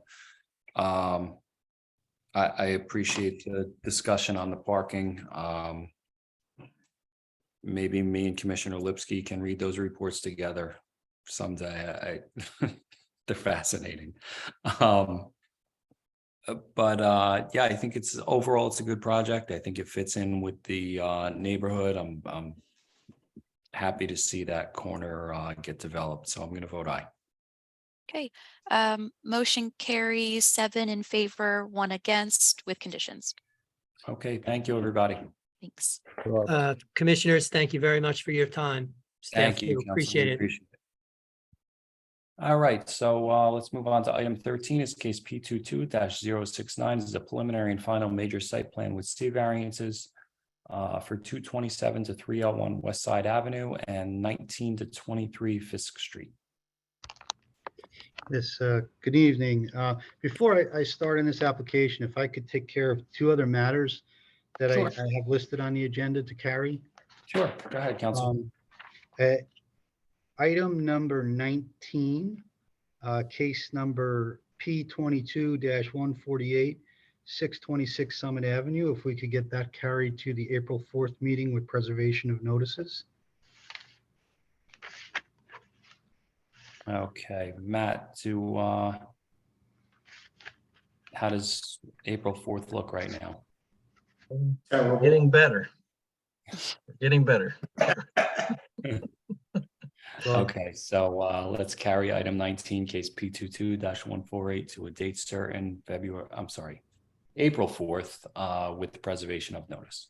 And then the other one, which I didn't hear earlier, which I thought had been previously carried to April 4th at the last meeting, is case number, or agenda item 22, case number P23-007. If that, I believe it was carried to April 4th at a prior meeting, but again, I'd ask that that be carried to April 4th. Let me go back and check my notes. It's case number 22? Yes. Yeah. Okay. That might be the case. I apologize if we made a mistake. I think that's 401 Whitman. Yes, correct. Whiten, guys. Whiten, it is Whiten. I didn't say it. And sorry to interrupt. I think Mr. McCann also wanted to carry a couple of applications as well. I love it. I'm sorry, what's the address on Whiten again? 401 to 405. No, we carried that to the 4th. That's what my notes are showing. Right. The 4th. Yeah. Yeah, it's on tonight's sorry. agenda. Yeah, so it's on tonight's agenda. That shouldn't be on tonight's agenda. Okay, Noted. so. Matt, how do we handle that? It's on the agenda. Well, we announced it here. I don't think we did any harm in having it on this agenda, Okay, since we announced already that it was carried to a scheduled hearing. okay, so let's just read it into the record. Case P23-007, an administrative amendment for 401 to 405 Whiten Street. That was previously carried to the April 4th meeting. It's on tonight's agenda, but it was placed there erroneously. And we'll be carrying that with preservation of notice, as we stated at last week's meeting, to April 4th. It was very well done, Chairman. Thank you. Right off the cuff too, in practice. He's got skills. Mr. Harrington, do you want to yield the floor to Mr. McCann, who wants to adjourn 4 applications, I believe?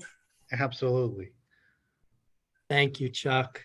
I apologize for not being quicker before I ended my previous presentation, but I would like to carry with preservation of notice P22-221, which is item 20 on the agenda. And the next item also, item 21, which is P22-222. Applicant will agree to carry with preservation of notice to April 4th. Okay, so we're going to carry P22-221 to a date certain April 4th with preservation of notice, and case P22-222 to a date certain April 4th with preservation of notice. And the addresses on those, P22-221 is 70 Mallory Avenue, and the address on P22-222 is 400 Claremont Avenue. That's all correct. All right, thank you, council. Anything else you have? No, on? thank you, everybody. Thank you, Liz. Thank you, commissioners. Appreciate it. Good night. All right, thank you, council. Have a good night. All right, Mr. Harrington, the floor is yours. Okay. Yeah, thank you. For the record, Charles Harrington of Connell Foley on behalf of the applicant. This application did require public notices, and it was carried from, I believe, February 7th. So I'd ask that they be reviewed and marked into evidence.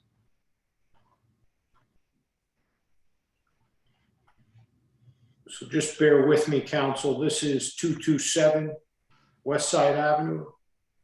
227, it's actually, it should be 297-301 West Side Avenue. That's a typo on the agenda. or 277. I'm sorry. I see there's a typo on our letter to Mr. Ward that says 227-301.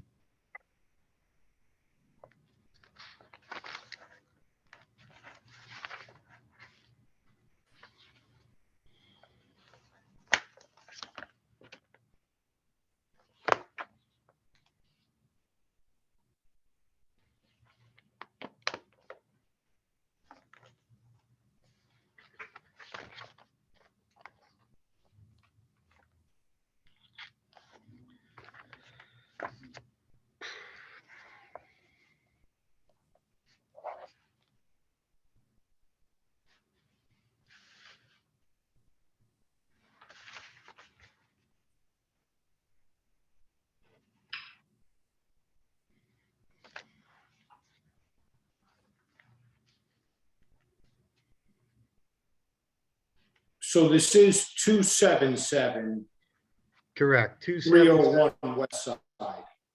Yeah, 277 to 301 West Side Avenue and 19-23 Fifth Street. Okay. So I am to receive the affidavit and notice proof of publication with respect to property located at 277-301 West Side Avenue and 19-23 Fisk Street, block 22103, lots 5, 13, and 14. They do appear to be in order, and they were carried from the prior meeting through tonight with the preservation of that notice. So, Chairman, we can mark those as A1, and jurisdiction is before the board. And I would just note for the record that that is the correct address, and it is contained in the notice. It appears to be a typographical error on the agenda as 227. Okay, thank you, Council. Okay, so thank you. So the project we're proposing tonight is located in the West Side Avenue redevelopment plan.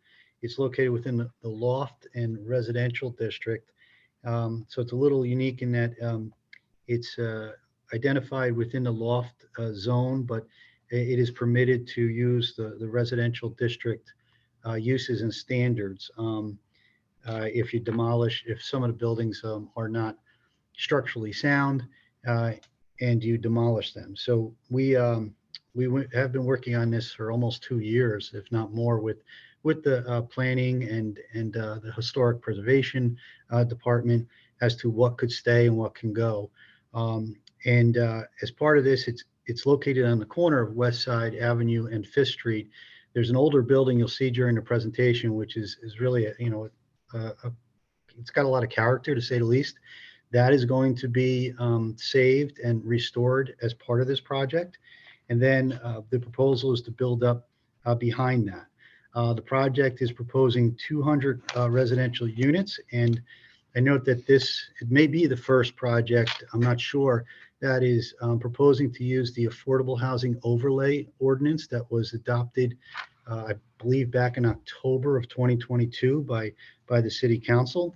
And what that means is that there is no longer a density standard that you need to apply to the project. So that's why we're proposing 200 units here, and of those, 10% need to be affordable units. So we will it will result in 20 affordable units as part of the project. We have been working with the Department of Affordable Housing with regard to that, and we have the mix that is required as far as the unit mix and the low, very low, and moderate income units. As part of the Affordable Housing Overlay Ordinance, it also eliminates any parking requirement. That being said, the project being presented tonight is proposing 100 parking spaces as part of the project. It is the new construction will be 6 stories, and that you'll see during the presentation. We are requesting several setback variances that will be addressed during the presentation. I can represent that we did meet with Councilman Prinzary, and she scheduled a meeting to present to the neighborhood as well. And that occurred, I guess, over 2 months ago at this point in time. So with that said, I have 3 witnesses. I'm going to jump right into Will Weckerman.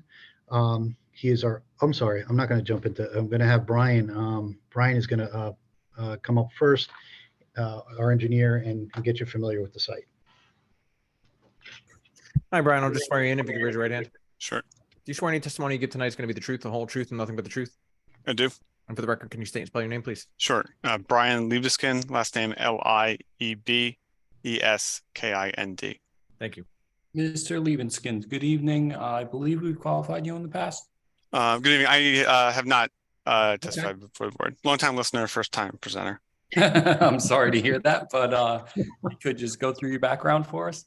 Sure. I have a degree in civil engineering from Stevens Institute of Technology. I'm a licensed professional engineer in the state of New Jersey and have appeared before multiple boards throughout the state. Okay, and your license is current tonight? It is. Okay, thank you, sir. You're qualified. Thank you. Okay, Brian, if you could take us away and describe the site for the board. Sure. First off, I'll give a brief overview of the project site. Because we'll introduce this as an exhibit. This is a site plan rendering of the project. As mentioned, the project site located at the intersection of Westside Avenue and 5th Street within the Westside Avenue redevelopment plan. The site consists of 3 lots, lots 5, 13, and 14, totaling 1.19 acres. The existing site is partially developed with several attached structures, including a 2-story office building and a 1-story industrial warehouse, as well as a paved parking area with a driveway off of Westside Ave. As mentioned, the proposed building consists of a 6-story residential building with 200 units. This includes a outdoor amenity deck and the restoration of the existing 2-story building at the corner of Westside Ave and 5th Street, which will be converted into amenity space. The building entrance for residents will be located on the north side of the building along 5th Street with 3 steps down to the adjacent sidewalk. The 1-level parking garage with stackers has a total of 100 spaces with a 21.5-foot driveway located off of 5th Street, which is one-way traffic going east. The project has been presented in multiple iterations to the city. We've received comments from originally from city engineering last October and incorporated some of the recommendations from that letter. That includes providing a 100-foot long drop-off area in front of the main building entrance on 5th Street, as well as a curb extension at the intersection of Westside Ave and 5th Street. In terms of site improvements, the project is proposing to reconstruct the full streetscape along both street frontages. That includes new concrete sidewalk, pavers, tree pits, street trees, pedestrian light fixtures, concrete curb, and a mill and overlay of the existing streets. With respect to utilities, I'll flip to the utility plan as part of the civil set. The project is proposing a 16-foot by 75-foot underground detention basin located underneath the driveway of the parking garage. This has been designed to be fully compliant with the city and state stormwater regulations. Both the storm and sanitary for project will discharge to an existing combined sewer manhole in 5th Street. Water and gas for the project will tie into the northeast corner of the building. Water being fed off of an existing 12-inch main within West Side Avenue. Gas fed off of a main in Fifth Street. And there is an existing utility pole at the northwest corner of the site, which will be used to serve electric for the project. And lastly, with regards to lighting and landscape, there are a total of 9 pedestrian light fixtures. This will be the Jersey City signature LED along both streets. Similarly, proposing street trees and tree pits along both streets. Total 17 street trees, in compliance with the Jersey City forestry standards. So I'll defer to the rest of the team regards to zoning compliance and architectural. So if there are any other engineering related questions I can speak to. All right, thank you, sir. Yeah, I have no questions. Anybody else on engineering? Okay, thank you. We appreciate it. Okay, thank you. Okay. Council, if I could just stop you 1 sec. Mike, do you want to get a break in No. between testimony? Probably not a bad idea. Yeah. Appreciate it. Thank you. I don't think we're gonna have an opportunity. Right. So, council, if it's okay with you, we'd like to take 5. It's 8:57. We'll come back at 9:02. Sure, absolutely. All right, thank you. Appreciate it.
All right, could we come to order again, everybody?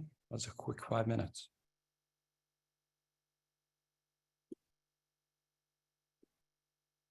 Okay, council, go ahead. Oh, okay, there you go.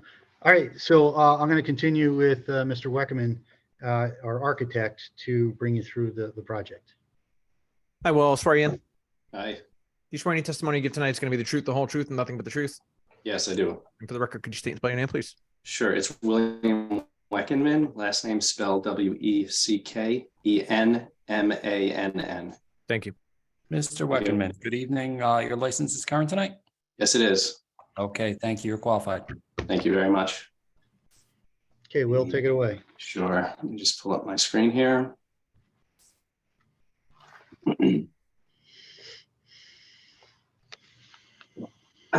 So as Chuck and Brian mentioned, the project is located on the west side of West Side Avenue at the corner of Fifth Street. I'm actually going to jump to the second page in my presentation real quick, which is a survey of the existing site conditions. The building is currently a 1- and 2-story warehouse. It fronts both onto Fisk and West Side Avenue. And the portion of the existing building that we are preserving is this section here, which is right at the corner. This is the original part of this was the original warehouse that was constructed on the site. And there have been several additions over the years which extend down Fifth Street and towards the center of the site. So all of these sections of the building are going to be removed, and the parking lot onto West Side Avenue will also be removed, and the site will be cleared. So again, this warehouse section will remain and be adaptively reused into the project. So jumping back to my site plan here, I have some photos of this building, 2 views from West Side Avenue.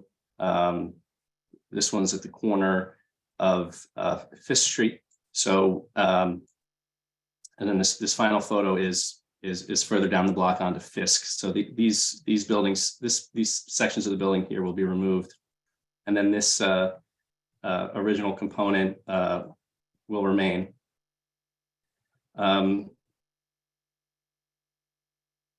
Moving into the site plan here, Fisk Street is on the bottom of the plan, and West Side Avenue is off to the left-hand side. And the existing warehouse, 2-story warehouse building is noted in gray here with the green roof component. And then the addition we are proposing is a U-shaped structure that wraps the perimeter of the project site. So the building was designed to be sort of a neighbor to this existing building. So the existing streetscape along West Side Avenue will remain largely intact and undisturbed by the project, which I think is a really nice feature. From an architectural standpoint, it's sort of a less efficient layout for the building, but I think from a planning perspective and from a design perspective, having the building sit tucked behind the existing structure is a much better feature and a much nicer approach to the design of the project as compared to plopping an addition on top of the existing building.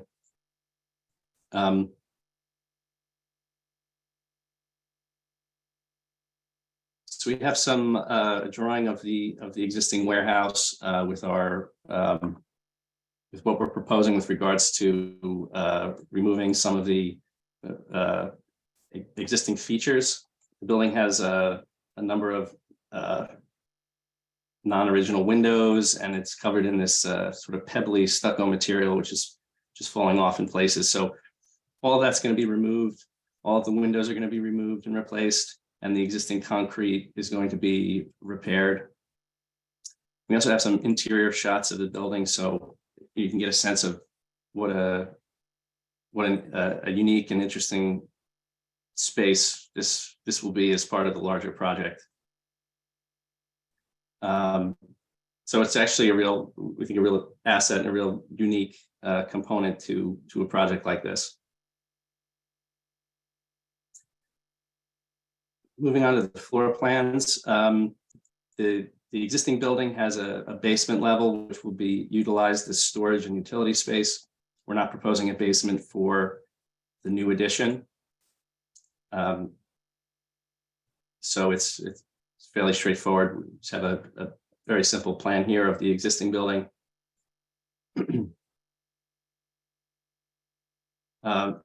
Moving on to the first floor plan.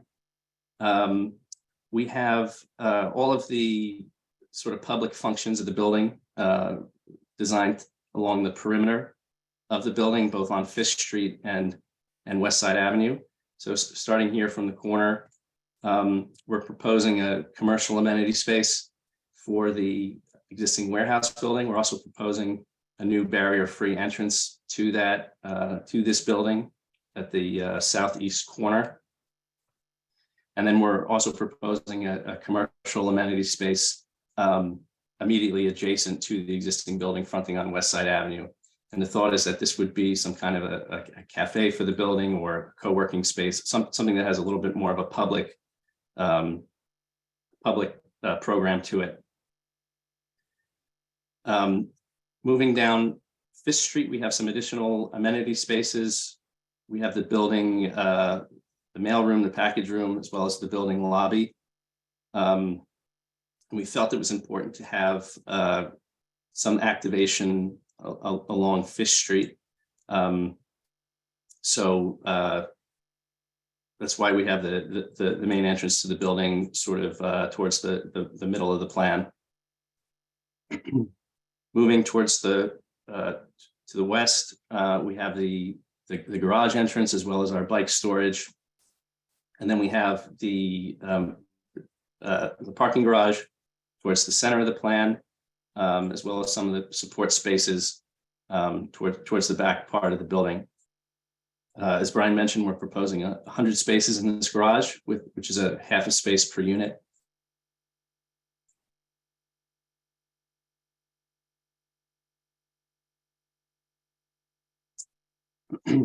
Moving up the building, it's the second floor plan. We're proposing some additional building amenity spaces for the second floor of the warehouse building. So likely a fitness center and a residence lounge that connects out to an amenity roof deck at the center of the building. The residential units wrap this central courtyard in a U shape and are oriented towards the perimeter of the buildings of the project site.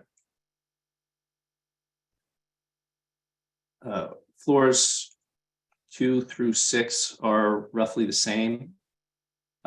Each floor contains 40 apartments. The only difference is that the unit mix changes slightly from floor to floor as you go up the building. But for the most part, each floor is identical.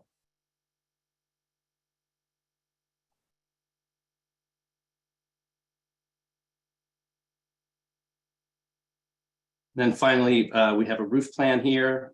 We're proposing a rooftop amenity space with a roof deck towards the center of the building. Fairly straightforward. The rooftop of the warehouse building we are designating as a large green roof space with some additional with some HVAC equipment for the floors below. On this page, we have some of our typical layouts. We try to repeat units as much as possible through the project. So these are our 3 typical studio, 1-bedroom and 2-bedroom apartments. And then we also have our 3-bedroom apartments here detailed as well. All fairly nice units, large, spacious. Each room is fairly large and spacious, ample closet space. Each apartment will have a washer dryer in the unit. And then select units that front onto Fifth Street and West Side Avenue have some balcony spaces, which you'll see in the building elevations. So here we have the elevations for West Side Avenue and Fifth Street. For the new addition, we're proposing a light gray or a white brick as the primary facade material, along with a aluminum panel as an accent material. The way we've designed the facade, excuse me, is we have a fairly simple brick facade, which is broken up with these bays, with these which will be the aluminum clad sections of the facade. And each of these units will have balconies that front on the west side into Fifth Street. And the idea was to keep it relatively simple, but use these balconies to break up the massiveness of the facade into smaller components. The ground floor along West Side Avenue will have lots of glass, large storefronts. And then here we have our design for the adaptive reuse of the warehouse building. So we have an additional entrance at the southeast corner. And as I mentioned, we'll be replacing all the windows and maintaining and restoring the existing entrance into the building. I should note that the new sections of the building and the old section are joined by these glass connector pieces. So there'll be a strong visual break between the new and the old, and they're connected with these very light, transparent glass enclosed spaces. And that design here is, this transition piece is repeated on the Fifth Street side as well, where we have an additional side entrance into the amenity spaces, with the primary entrance located towards the middle of the elevation. Again, the goal was to provide sort of a continuous streetscape along Fifth Street with lots of glass, lots of transparency, to provide a sort of an inviting feel as you walk along the streetscape here. And again, we have the utility spaces and the garage entrance down towards the west side of the building.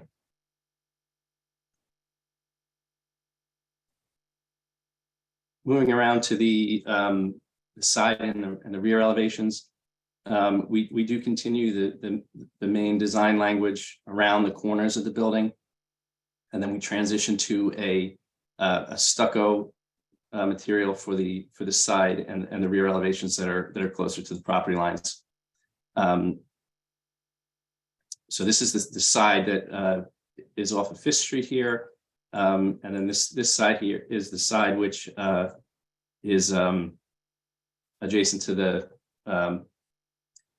Jersey City University property on West Side Avenue.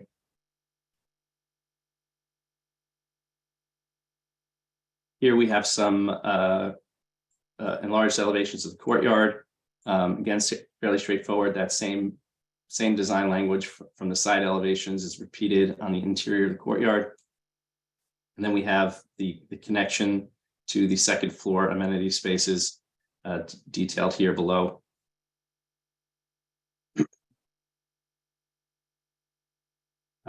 We also have some enlarged elevations of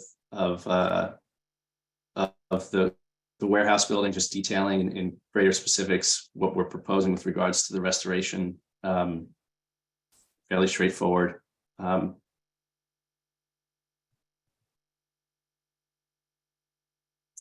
then we also have some enlarged elevations of the new addition, detailing some of the building entrances, as well as sort of the typical window and balcony conditions on the upper floors.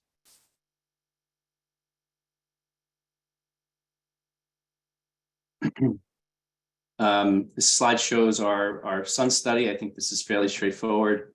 The green area at the center is the courtyard, rooftop amenity space. Both the new addition and the warehouse are indicated as these yellow volumes. Again, it's a fairly straightforward analysis.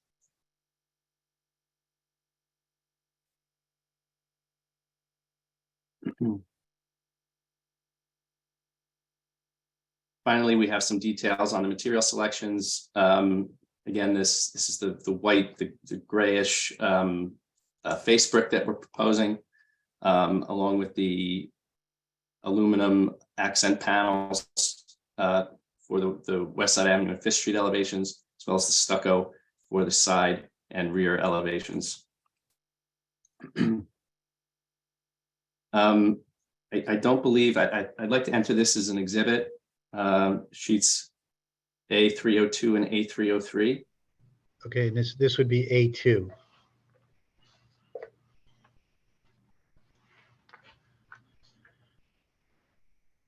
And these are updates to the conceptual rendering. The previous package that was submitted to the board had older renderings based on a previous design, and these are updates to those views.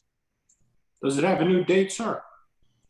The date is 1/20/23. Thank you. So this is the conceptual rendering from Fifth Street, looking down Fifth Street and West Side Avenue. So you can see how the building the new addition fits next to the existing building. We'd like to do some kind of I should point out that this mural design is a placeholder. We'd like to do some sort of an art or a graphic element on this facade between the two buildings. But obviously that is a ways off. This is merely just a placeholder for that design. And then finally, sheet A303, which I'd also like to enter as an exhibit. Okay, this would be A3. This is an additional conceptual rendering with that the same date.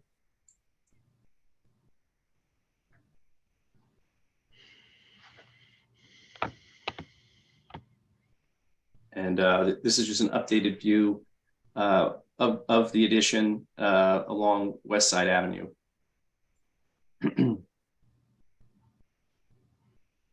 So that concludes my direct testimony. I'm happy to answer any questions that the board may have. All right. Thank you, Mr. Weckerman. I have no Thank you. questions. Anybody else? No. All right. Thank you, sir. Thank you very much. Appreciate it. Okay, then I'm going to bring up Carolyn Worstel to address the requested variances. Evening. Hi, Carolyn. I'm sorry. Do you swear any testimony you give tonight is going to be the truth, the whole truth, and nothing but the truth? I do. And for can you state and spell your name, please? It's Carolyn Worstel, last name Worstell. Thank you. Ms. Worstel, just like your colleague, Mr. Height, I know I saw you last week, but I'll ask you again, your license is current tonight? It is still current tonight, yes. Okay, thank you. You're qualified. Thank you, everyone. So yes, we're here tonight. We have a couple of variances related to this project. We are looking for them related to the rear yard setback, front yard setback, building coverage, and lot coverage. And I'll just sort of go through this a little bit.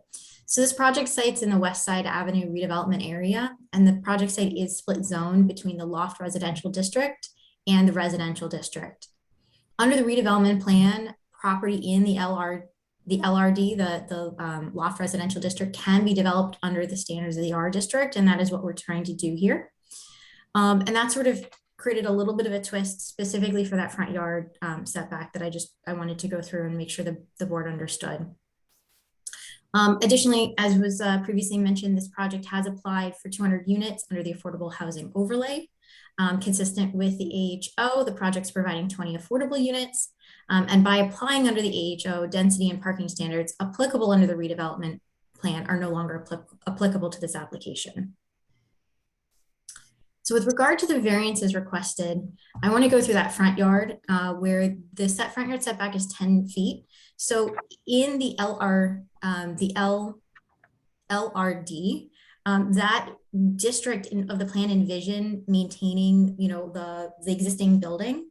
And so you would have had the existing frontages and you could maintain them. So it permitted a 0-foot front yard setback, and that was what was envisioned by the plan. However, when we converted this from the LRD to the R district, there's a standard on there that says you need a 10-foot front yard setback. So the existing building in the corner, that's an existing condition that's being maintained. But for the building frontages that are being added on both West Side Avenue and Fisk Street, we're required to have a 10-foot front yard setback, but we're not providing one. The project is providing a setback of 0.88 feet along West Side Avenue.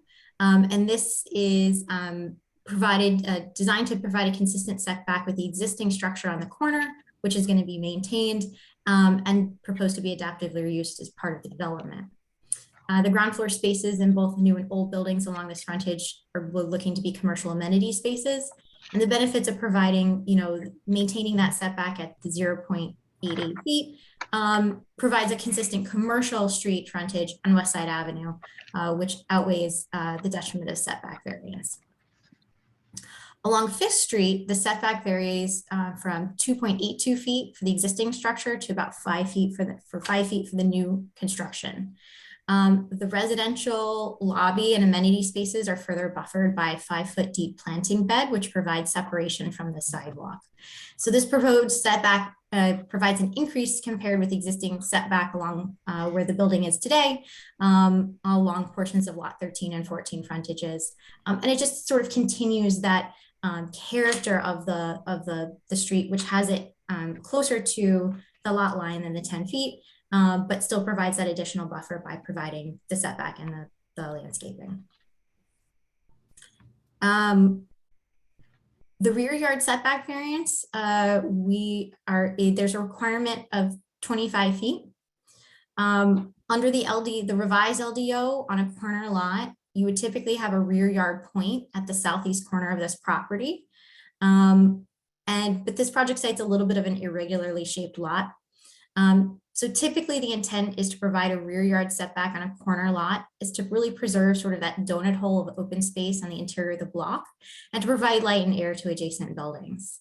In this instance, this block does not have that typical donut hole. There are adjacent properties to the east that are built on and over the lot line. So there's really no rear yard to sort of be preserved here.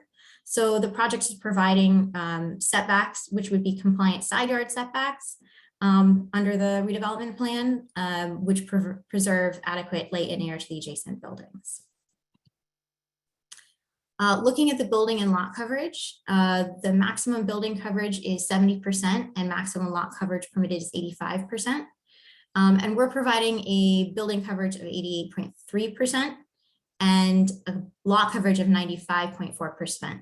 So we're asking for a variance here. The additional coverage allows for a sufficiently large building footprint to enclose the 100 parking spaces within the ground floor of the building. And the second floor building, once we get above the ground floor, the building has stepped back and we don't have the same amount of coverage. So at the second floor, the coverage is 71%. And third to sixth floors have a coverage of 59%. So once we get above the ground floor, we reach either nearly conforming or conforming coverages. The project incorporates significant landscaping on the roofs and mitigates the increased building coverage, including a little over 2,000 square feet of landscaping and lawn on the second floor deck, and a little over 4,000 square feet of green roof on top of the preserved structure. So there's significant landscaping and green roof on the structures. Additionally, on-site stormwater management will also offset the additional coverage proposed. Overall, this project provides significant benefits, which outweighs the detriments of the variances being requested. Benefits include development of new commercial amenity space on West Side Avenue, increased setback on Fifth Street, on-site stormwater management and green infrastructure on the roofs, on-site parking, new sidewalks, curb cuts, new street trees, as well as the elimination of a curb cut on West Side Avenue. So there's significant benefits of the overall project. Looking at the purposes, the project advances the purposes of the municipal land use law. It'll encourage an appropriate use consistent with purpose A by developing a residential development over ground floor like commercial amenity uses along West Side Avenue.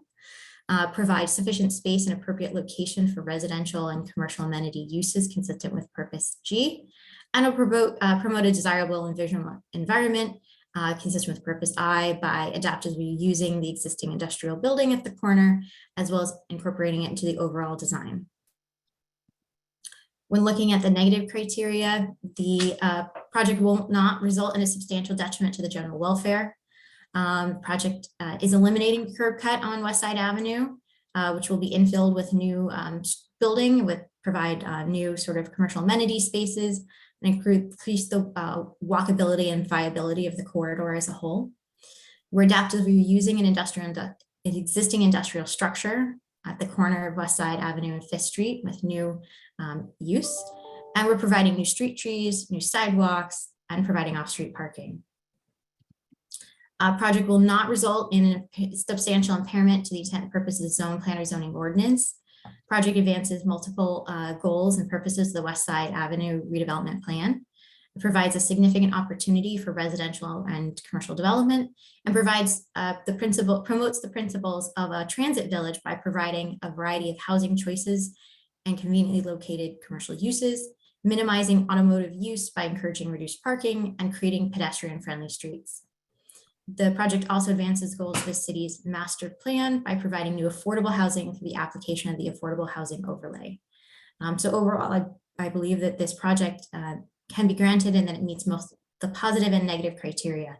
That ends my direct testimony, and happy to answer questions. All right, thank you, Ms. Worstel. I have no questions. Anybody else? No. Okay, thank you. We appreciate it. Okay, then that completes our presentation.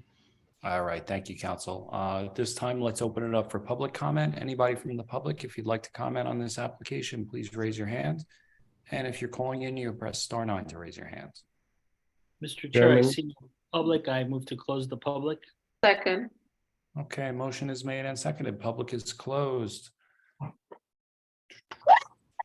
This is Matt. Matt, you have anything you want to add? Staff agrees with the testimony of the professional planner with regards to the variances and the proofs they put on the record.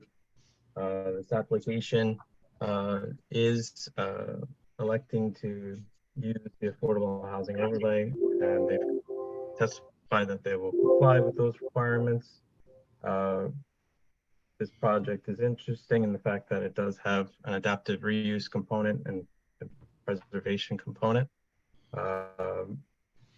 They are incorporating that very well into their design. Staff does recommend several conditions should the board make a motion to approve this application. Staff recommends approval. And for the record, the applicant has reviewed Mr. Ward's staff report and his recommended conditions, and they would be acceptable. Great, thank you, council. Mr. Chair, I'd like to make a motion to approve case P22-069 as presented to the board here tonight. Second. Okay, motion is made and seconded for approval. Vice Chair Dr. Gonzalez. Aye. Commissioner Toll. Can't hear you, Matt. Jeez, man, this mic is really sensitive. Sorry. Commissioner Torres. Okay, once again, guess I'm gonna vote on up to 35 balconies way of the building. I don't know why people idea. So we had, I remember when I first started on this board about 9 years ago, maybe 10 years ago. There was a conversation of not having balconies because people left a mess on the balconies. They would store things and they were outside and it looked ugly. And that was one of the reasons why they wanted to take the balconies out of the buildings. And now it seems like to me, it's just a safety issue. And with that, I want this one. Commissioner Cruz, I vote aye. Commissioner Gangadin, Aye. Commissioner Lipsky, Like Ms. Worsdale said, I think the benefits of this far outweigh any considerations. So I think this side of the city definitely could use it. I think it's a great design, and I vote wholeheartedly aye. Commissioner Green, Aye. Commissioner Dr. Desai, Yeah, this is Commissioner Lipsky said, it's a great design, and with parking, of course, I would vote aye. Chairman Langston. Yeah, I'm always happy to hear an adaptive reuse. I agree with Ms. Worstel's testimony. I don't think there's any detriment to the zone or the master plan of the city, and I like the design. I think it's a great project, and I'm going to vote aye. Motion carries 7-4, 1 against on a Okay. motion approved with conditions. All right, thank you, everybody. Thank you. And Mr. Chairman, could I get another application out of the way before I leave? Sure, I was just going to ask you that. I see the Like tea leaves. mine. Case, agenda item number 18, P 23-014, 78 Bishop Street. If I could get that carried to 4-4 as well, if there's room. We will carry it to 4-4 with preservation of notice, but I think we're going to have to take a hard look at our April 4th meeting. Starting to get the sniffles. I don't know. I'm feeling sick, Chairman. Yeah, me too. I said special meeting. Oof. Council, do you have Mr. Lean nearby, or do you want to speak on his behalf? We have two for him coming up that I don't. I think he should be on. Looking Morning, in. Mr. Lean. You know, Chairman, if we want to see Charles Height 6 weeks in a row, we can make that available to you.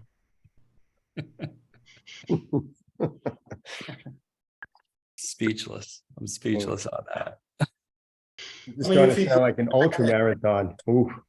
Yeah, I don't think we can get notice out for next week. He didn't really say that though, did he?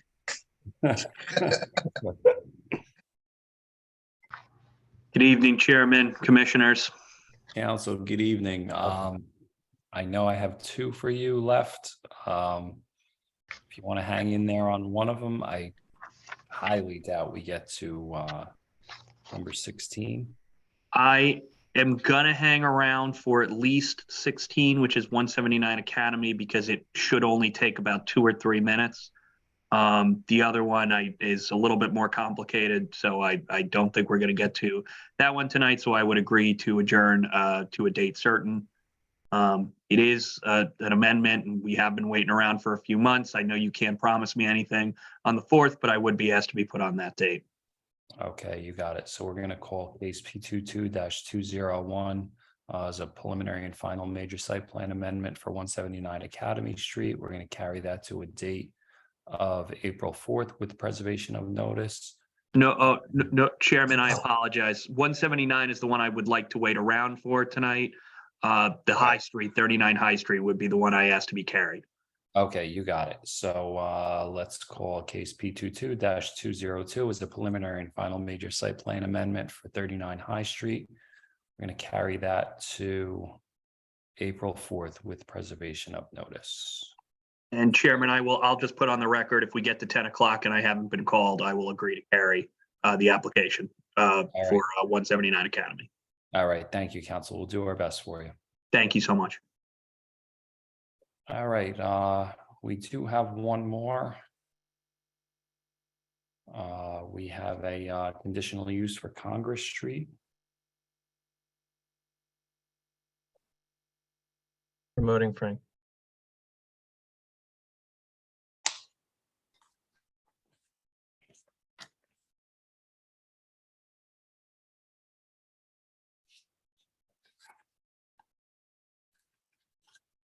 Good evening, Chairman, Commissioners.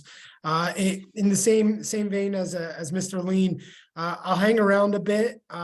If we get to 10 o'clock, then I don't think that there would be any problem with adjourning to the April 4th.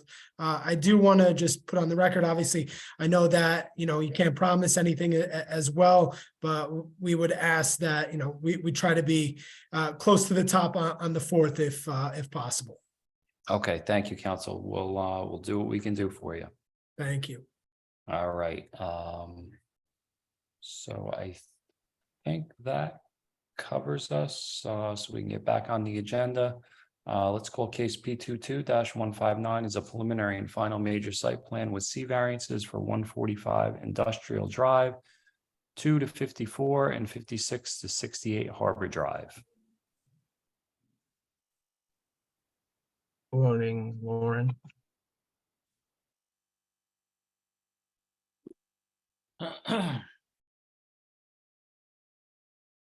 Yes, hi, good evening. Just for the record, Lauren Tardanico of the law firm of Keys, Shahinian and John Tomasi, here on behalf of the applicant, IB3 Liberty Commerce Center, LLC, the applicant this evening, and the applicant, as you suggested, Mr. Chairman, is here this evening seeking preliminary and final major site plan approval in connection with 145 Industrial Drive, 2 to 54 Harbor Drive, and 56 to 68 Harbor Drive, which properties are designated as block 30306, lots 11, 12, and 13 on the city's tax maps. The zoning for the property is governed by the Greenville Industrial Redevelopment Plan, and the property specifically is located in the modern industrial district. The applicant is proposing to demolish the existing improvements on site and to construct a warehouse building totaling approximately 404,427 square feet in building area, along with ancillary improvements. Variances are being requested in connection with the location of certain parking and trailer spaces in front of the proposed building, the location of loading spaces outside of the side and rear yards, with respect to signage and proposed fencing, as well as a design waiver in connection with proposed illumination at the ingress and egress driveway along Industrial Drive. We have several witnesses this evening. We will definitely try to move it along as quickly as we can. I just want to check and make sure all of our panelists are here. We intend to call Daniel Reeves of Bowler Engineering, our civil engineer, Federico Chiappina of McGregor Associates Architects, our architect. I don't see him if he could be promoted. Rihanna Kirchhoff of Dolan and Dean, our traffic engineer, and Paul Phillips is our professional planner of Phillips Price. And I also am not seeing him at this moment. So if we could just confirm that they'll be elevated to panelists, it'd be greatly appreciated.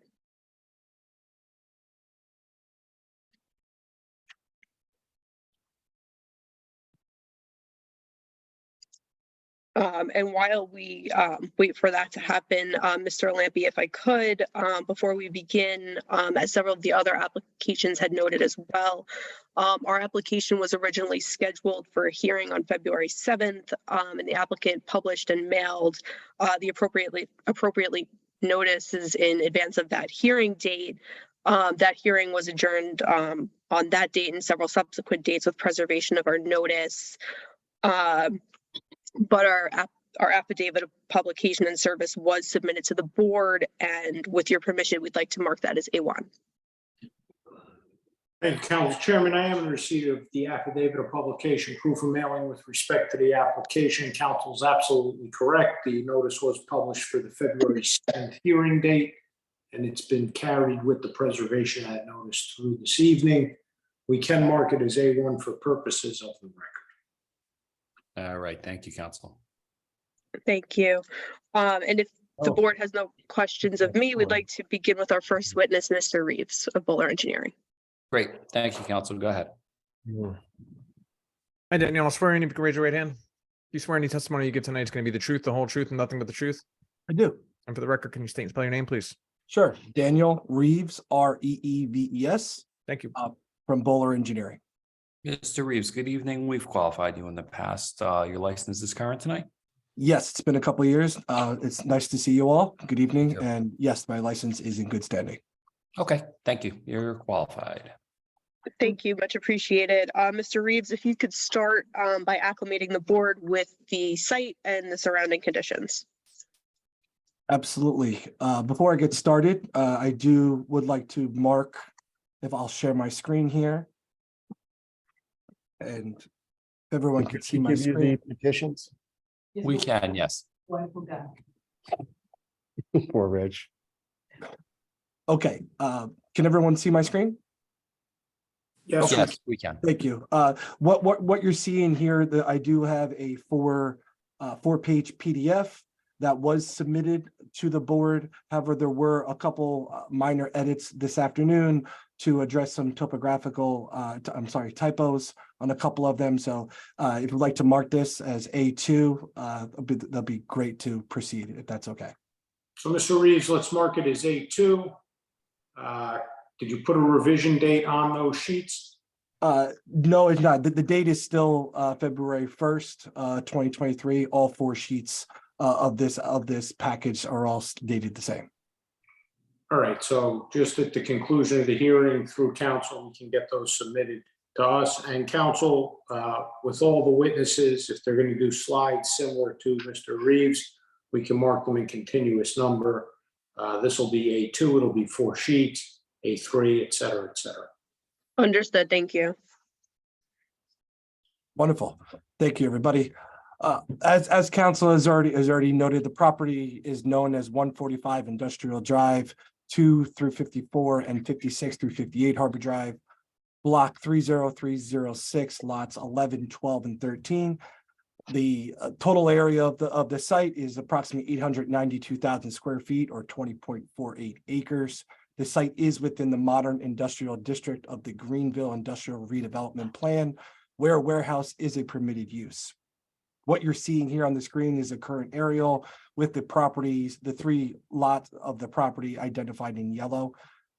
A few of the surrounding uses around the property, all the neighboring properties are industrial, and within the same Greenville Industrial Redevelopment Plan, the property is bounded by Industrial Drive to the east, Harbor Drive to the south, and Summit Drive to the west. Immediately north of the subject property is a Conrail rail line, again, immediately north of the property. Additionally, to get some little bit further clarification where we're at in the city, we are immediately east of State Highway 440 and southeast of the 78 extension. Currently under existing conditions, there are 3 existing warehouse/truck terminal buildings. All 3 of these buildings are located on lots 11 and 12, immediately adjacent to Industrial Drive. Each building is approximately 30,000 square feet in size. The remainder of the property, mostly lot 13, is made up of asphalt and gravel parking areas and has been consistently occupied by vehicle/truck storage areas based on historic aerials. With that said, the subject property is approximately 94.3% of existing impervious coverage. And there are multiple access points on both Harbor Drive and Industrial Drive. It varies through drop curbs or edge of pavements.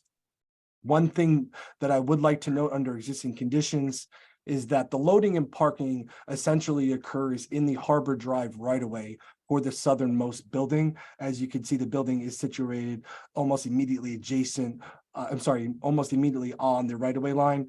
Additionally, parking for the further other 2 buildings are also immediately off of the right-of-way. Wanted to note that as a part of some changes that we are making with the proposed improvements.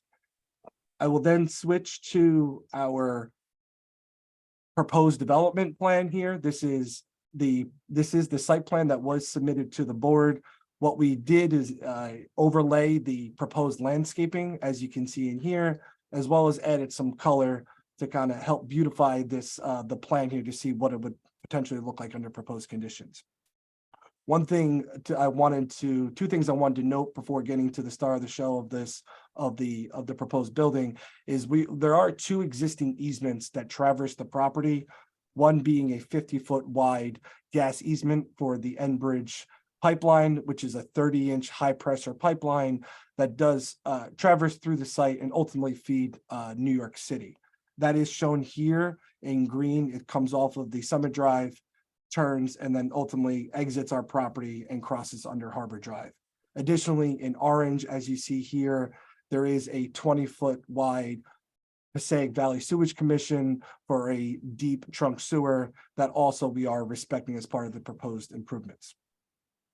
Therefore, now I'll quickly run through some of our proposed improvements.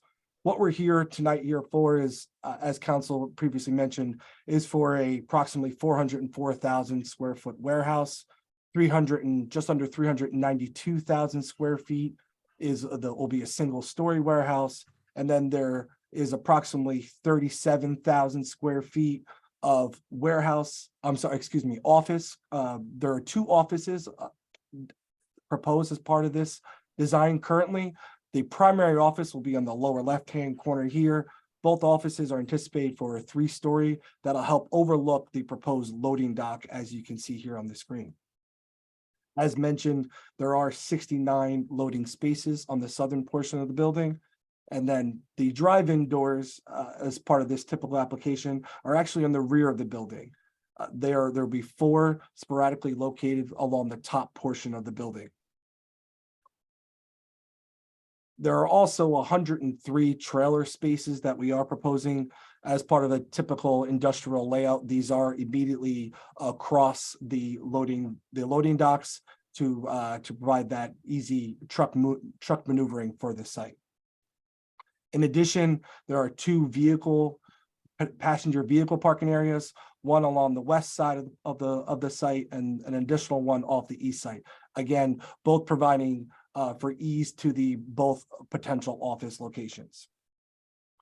With respect to pedestrian circulation for this site, there are sidewalks positioned along the western parking area as well as the east, and then a connection to a new sidewalk along Harbor Drive that we are proposing based upon feedback from planning.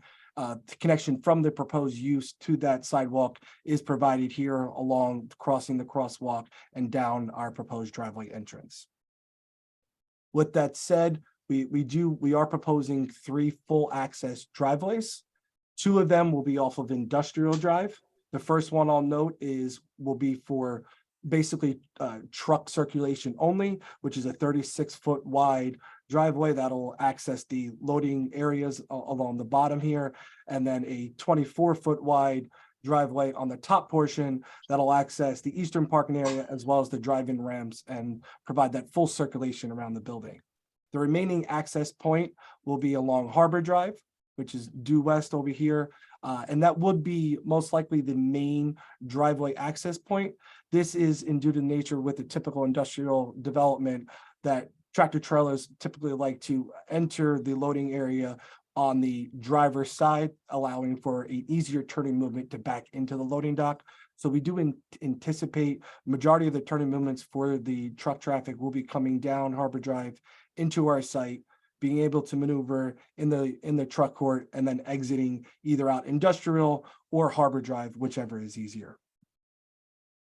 The circulation in drive aisles, with respect to the truck court, there is a 70-foot deep circulation and providing in front of the trailer drops and the loading docks allows for full turning movements within this truck court, as well as all parking aisles have a minimum 24, where 22 is required by code. So we are meeting that requirement. And then as well as we do provide a 30-foot main drive aisle off of this, where the shared access would be provided with the pedestrian vehicles and the truck traffic. 30-foot mostly needed for the emergency vehicles and providing full circulation around the building. With respect to sorry, excuse me, just so I can clarify, this site circulation does allow for emergency vehicles to maneuver throughout the site effectively and efficiently. That is correct, yes. Okay, thank you. With respect to the parking, all parking stalls are 9x18 as situated and required in the code. We are, as part of this application, there are 179 parking spaces required. We are proposing 223, so we are meeting that requirement.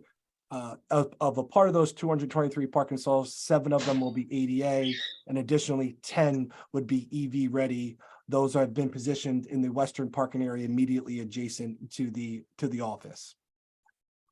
Quickly running through some of the zoning criteria. The proposed application fully complies with all bulk requirements within the Greenville Industrial Redevelopment Plan. A couple of things to note, as you can see here, we're not requesting any variances. We are reducing the proposed impervious coverage. As previously mentioned, we were approximately 95% under proposed conditions. We are now proposing at 85.2%. So this is an improvement on existing conditions, as well as we are fully compliant with setbacks, height, and FAR. Parking and loading, we already briefly spoke about the parking, but loading, we are providing those 69 fully compliant with all the loading requirements. We are also providing bicycle parking spaces, 9 are required per the code based on the warehouse requirement. We are providing 10. Those 10 bicycle parking spaces are located, again, right outside the primary office location. Although we're not requesting any variances on the bulk requirements, there are a couple variances or deviations that we are requesting with respect to parking. So I'd like to just quickly explain that. Due to the site constraints, as previously mentioned with the gas pipeline, we designed the building to position the loading docks facing the Harbor Drive. This was to meet all the requirements based on our coordination with the gas pipeline operator to maintain the minimum amount of cover over this pipeline and slide the building as far back and away from this gas easement as feasible. Therefore, we are requesting a couple of deviations. These deviations will be for the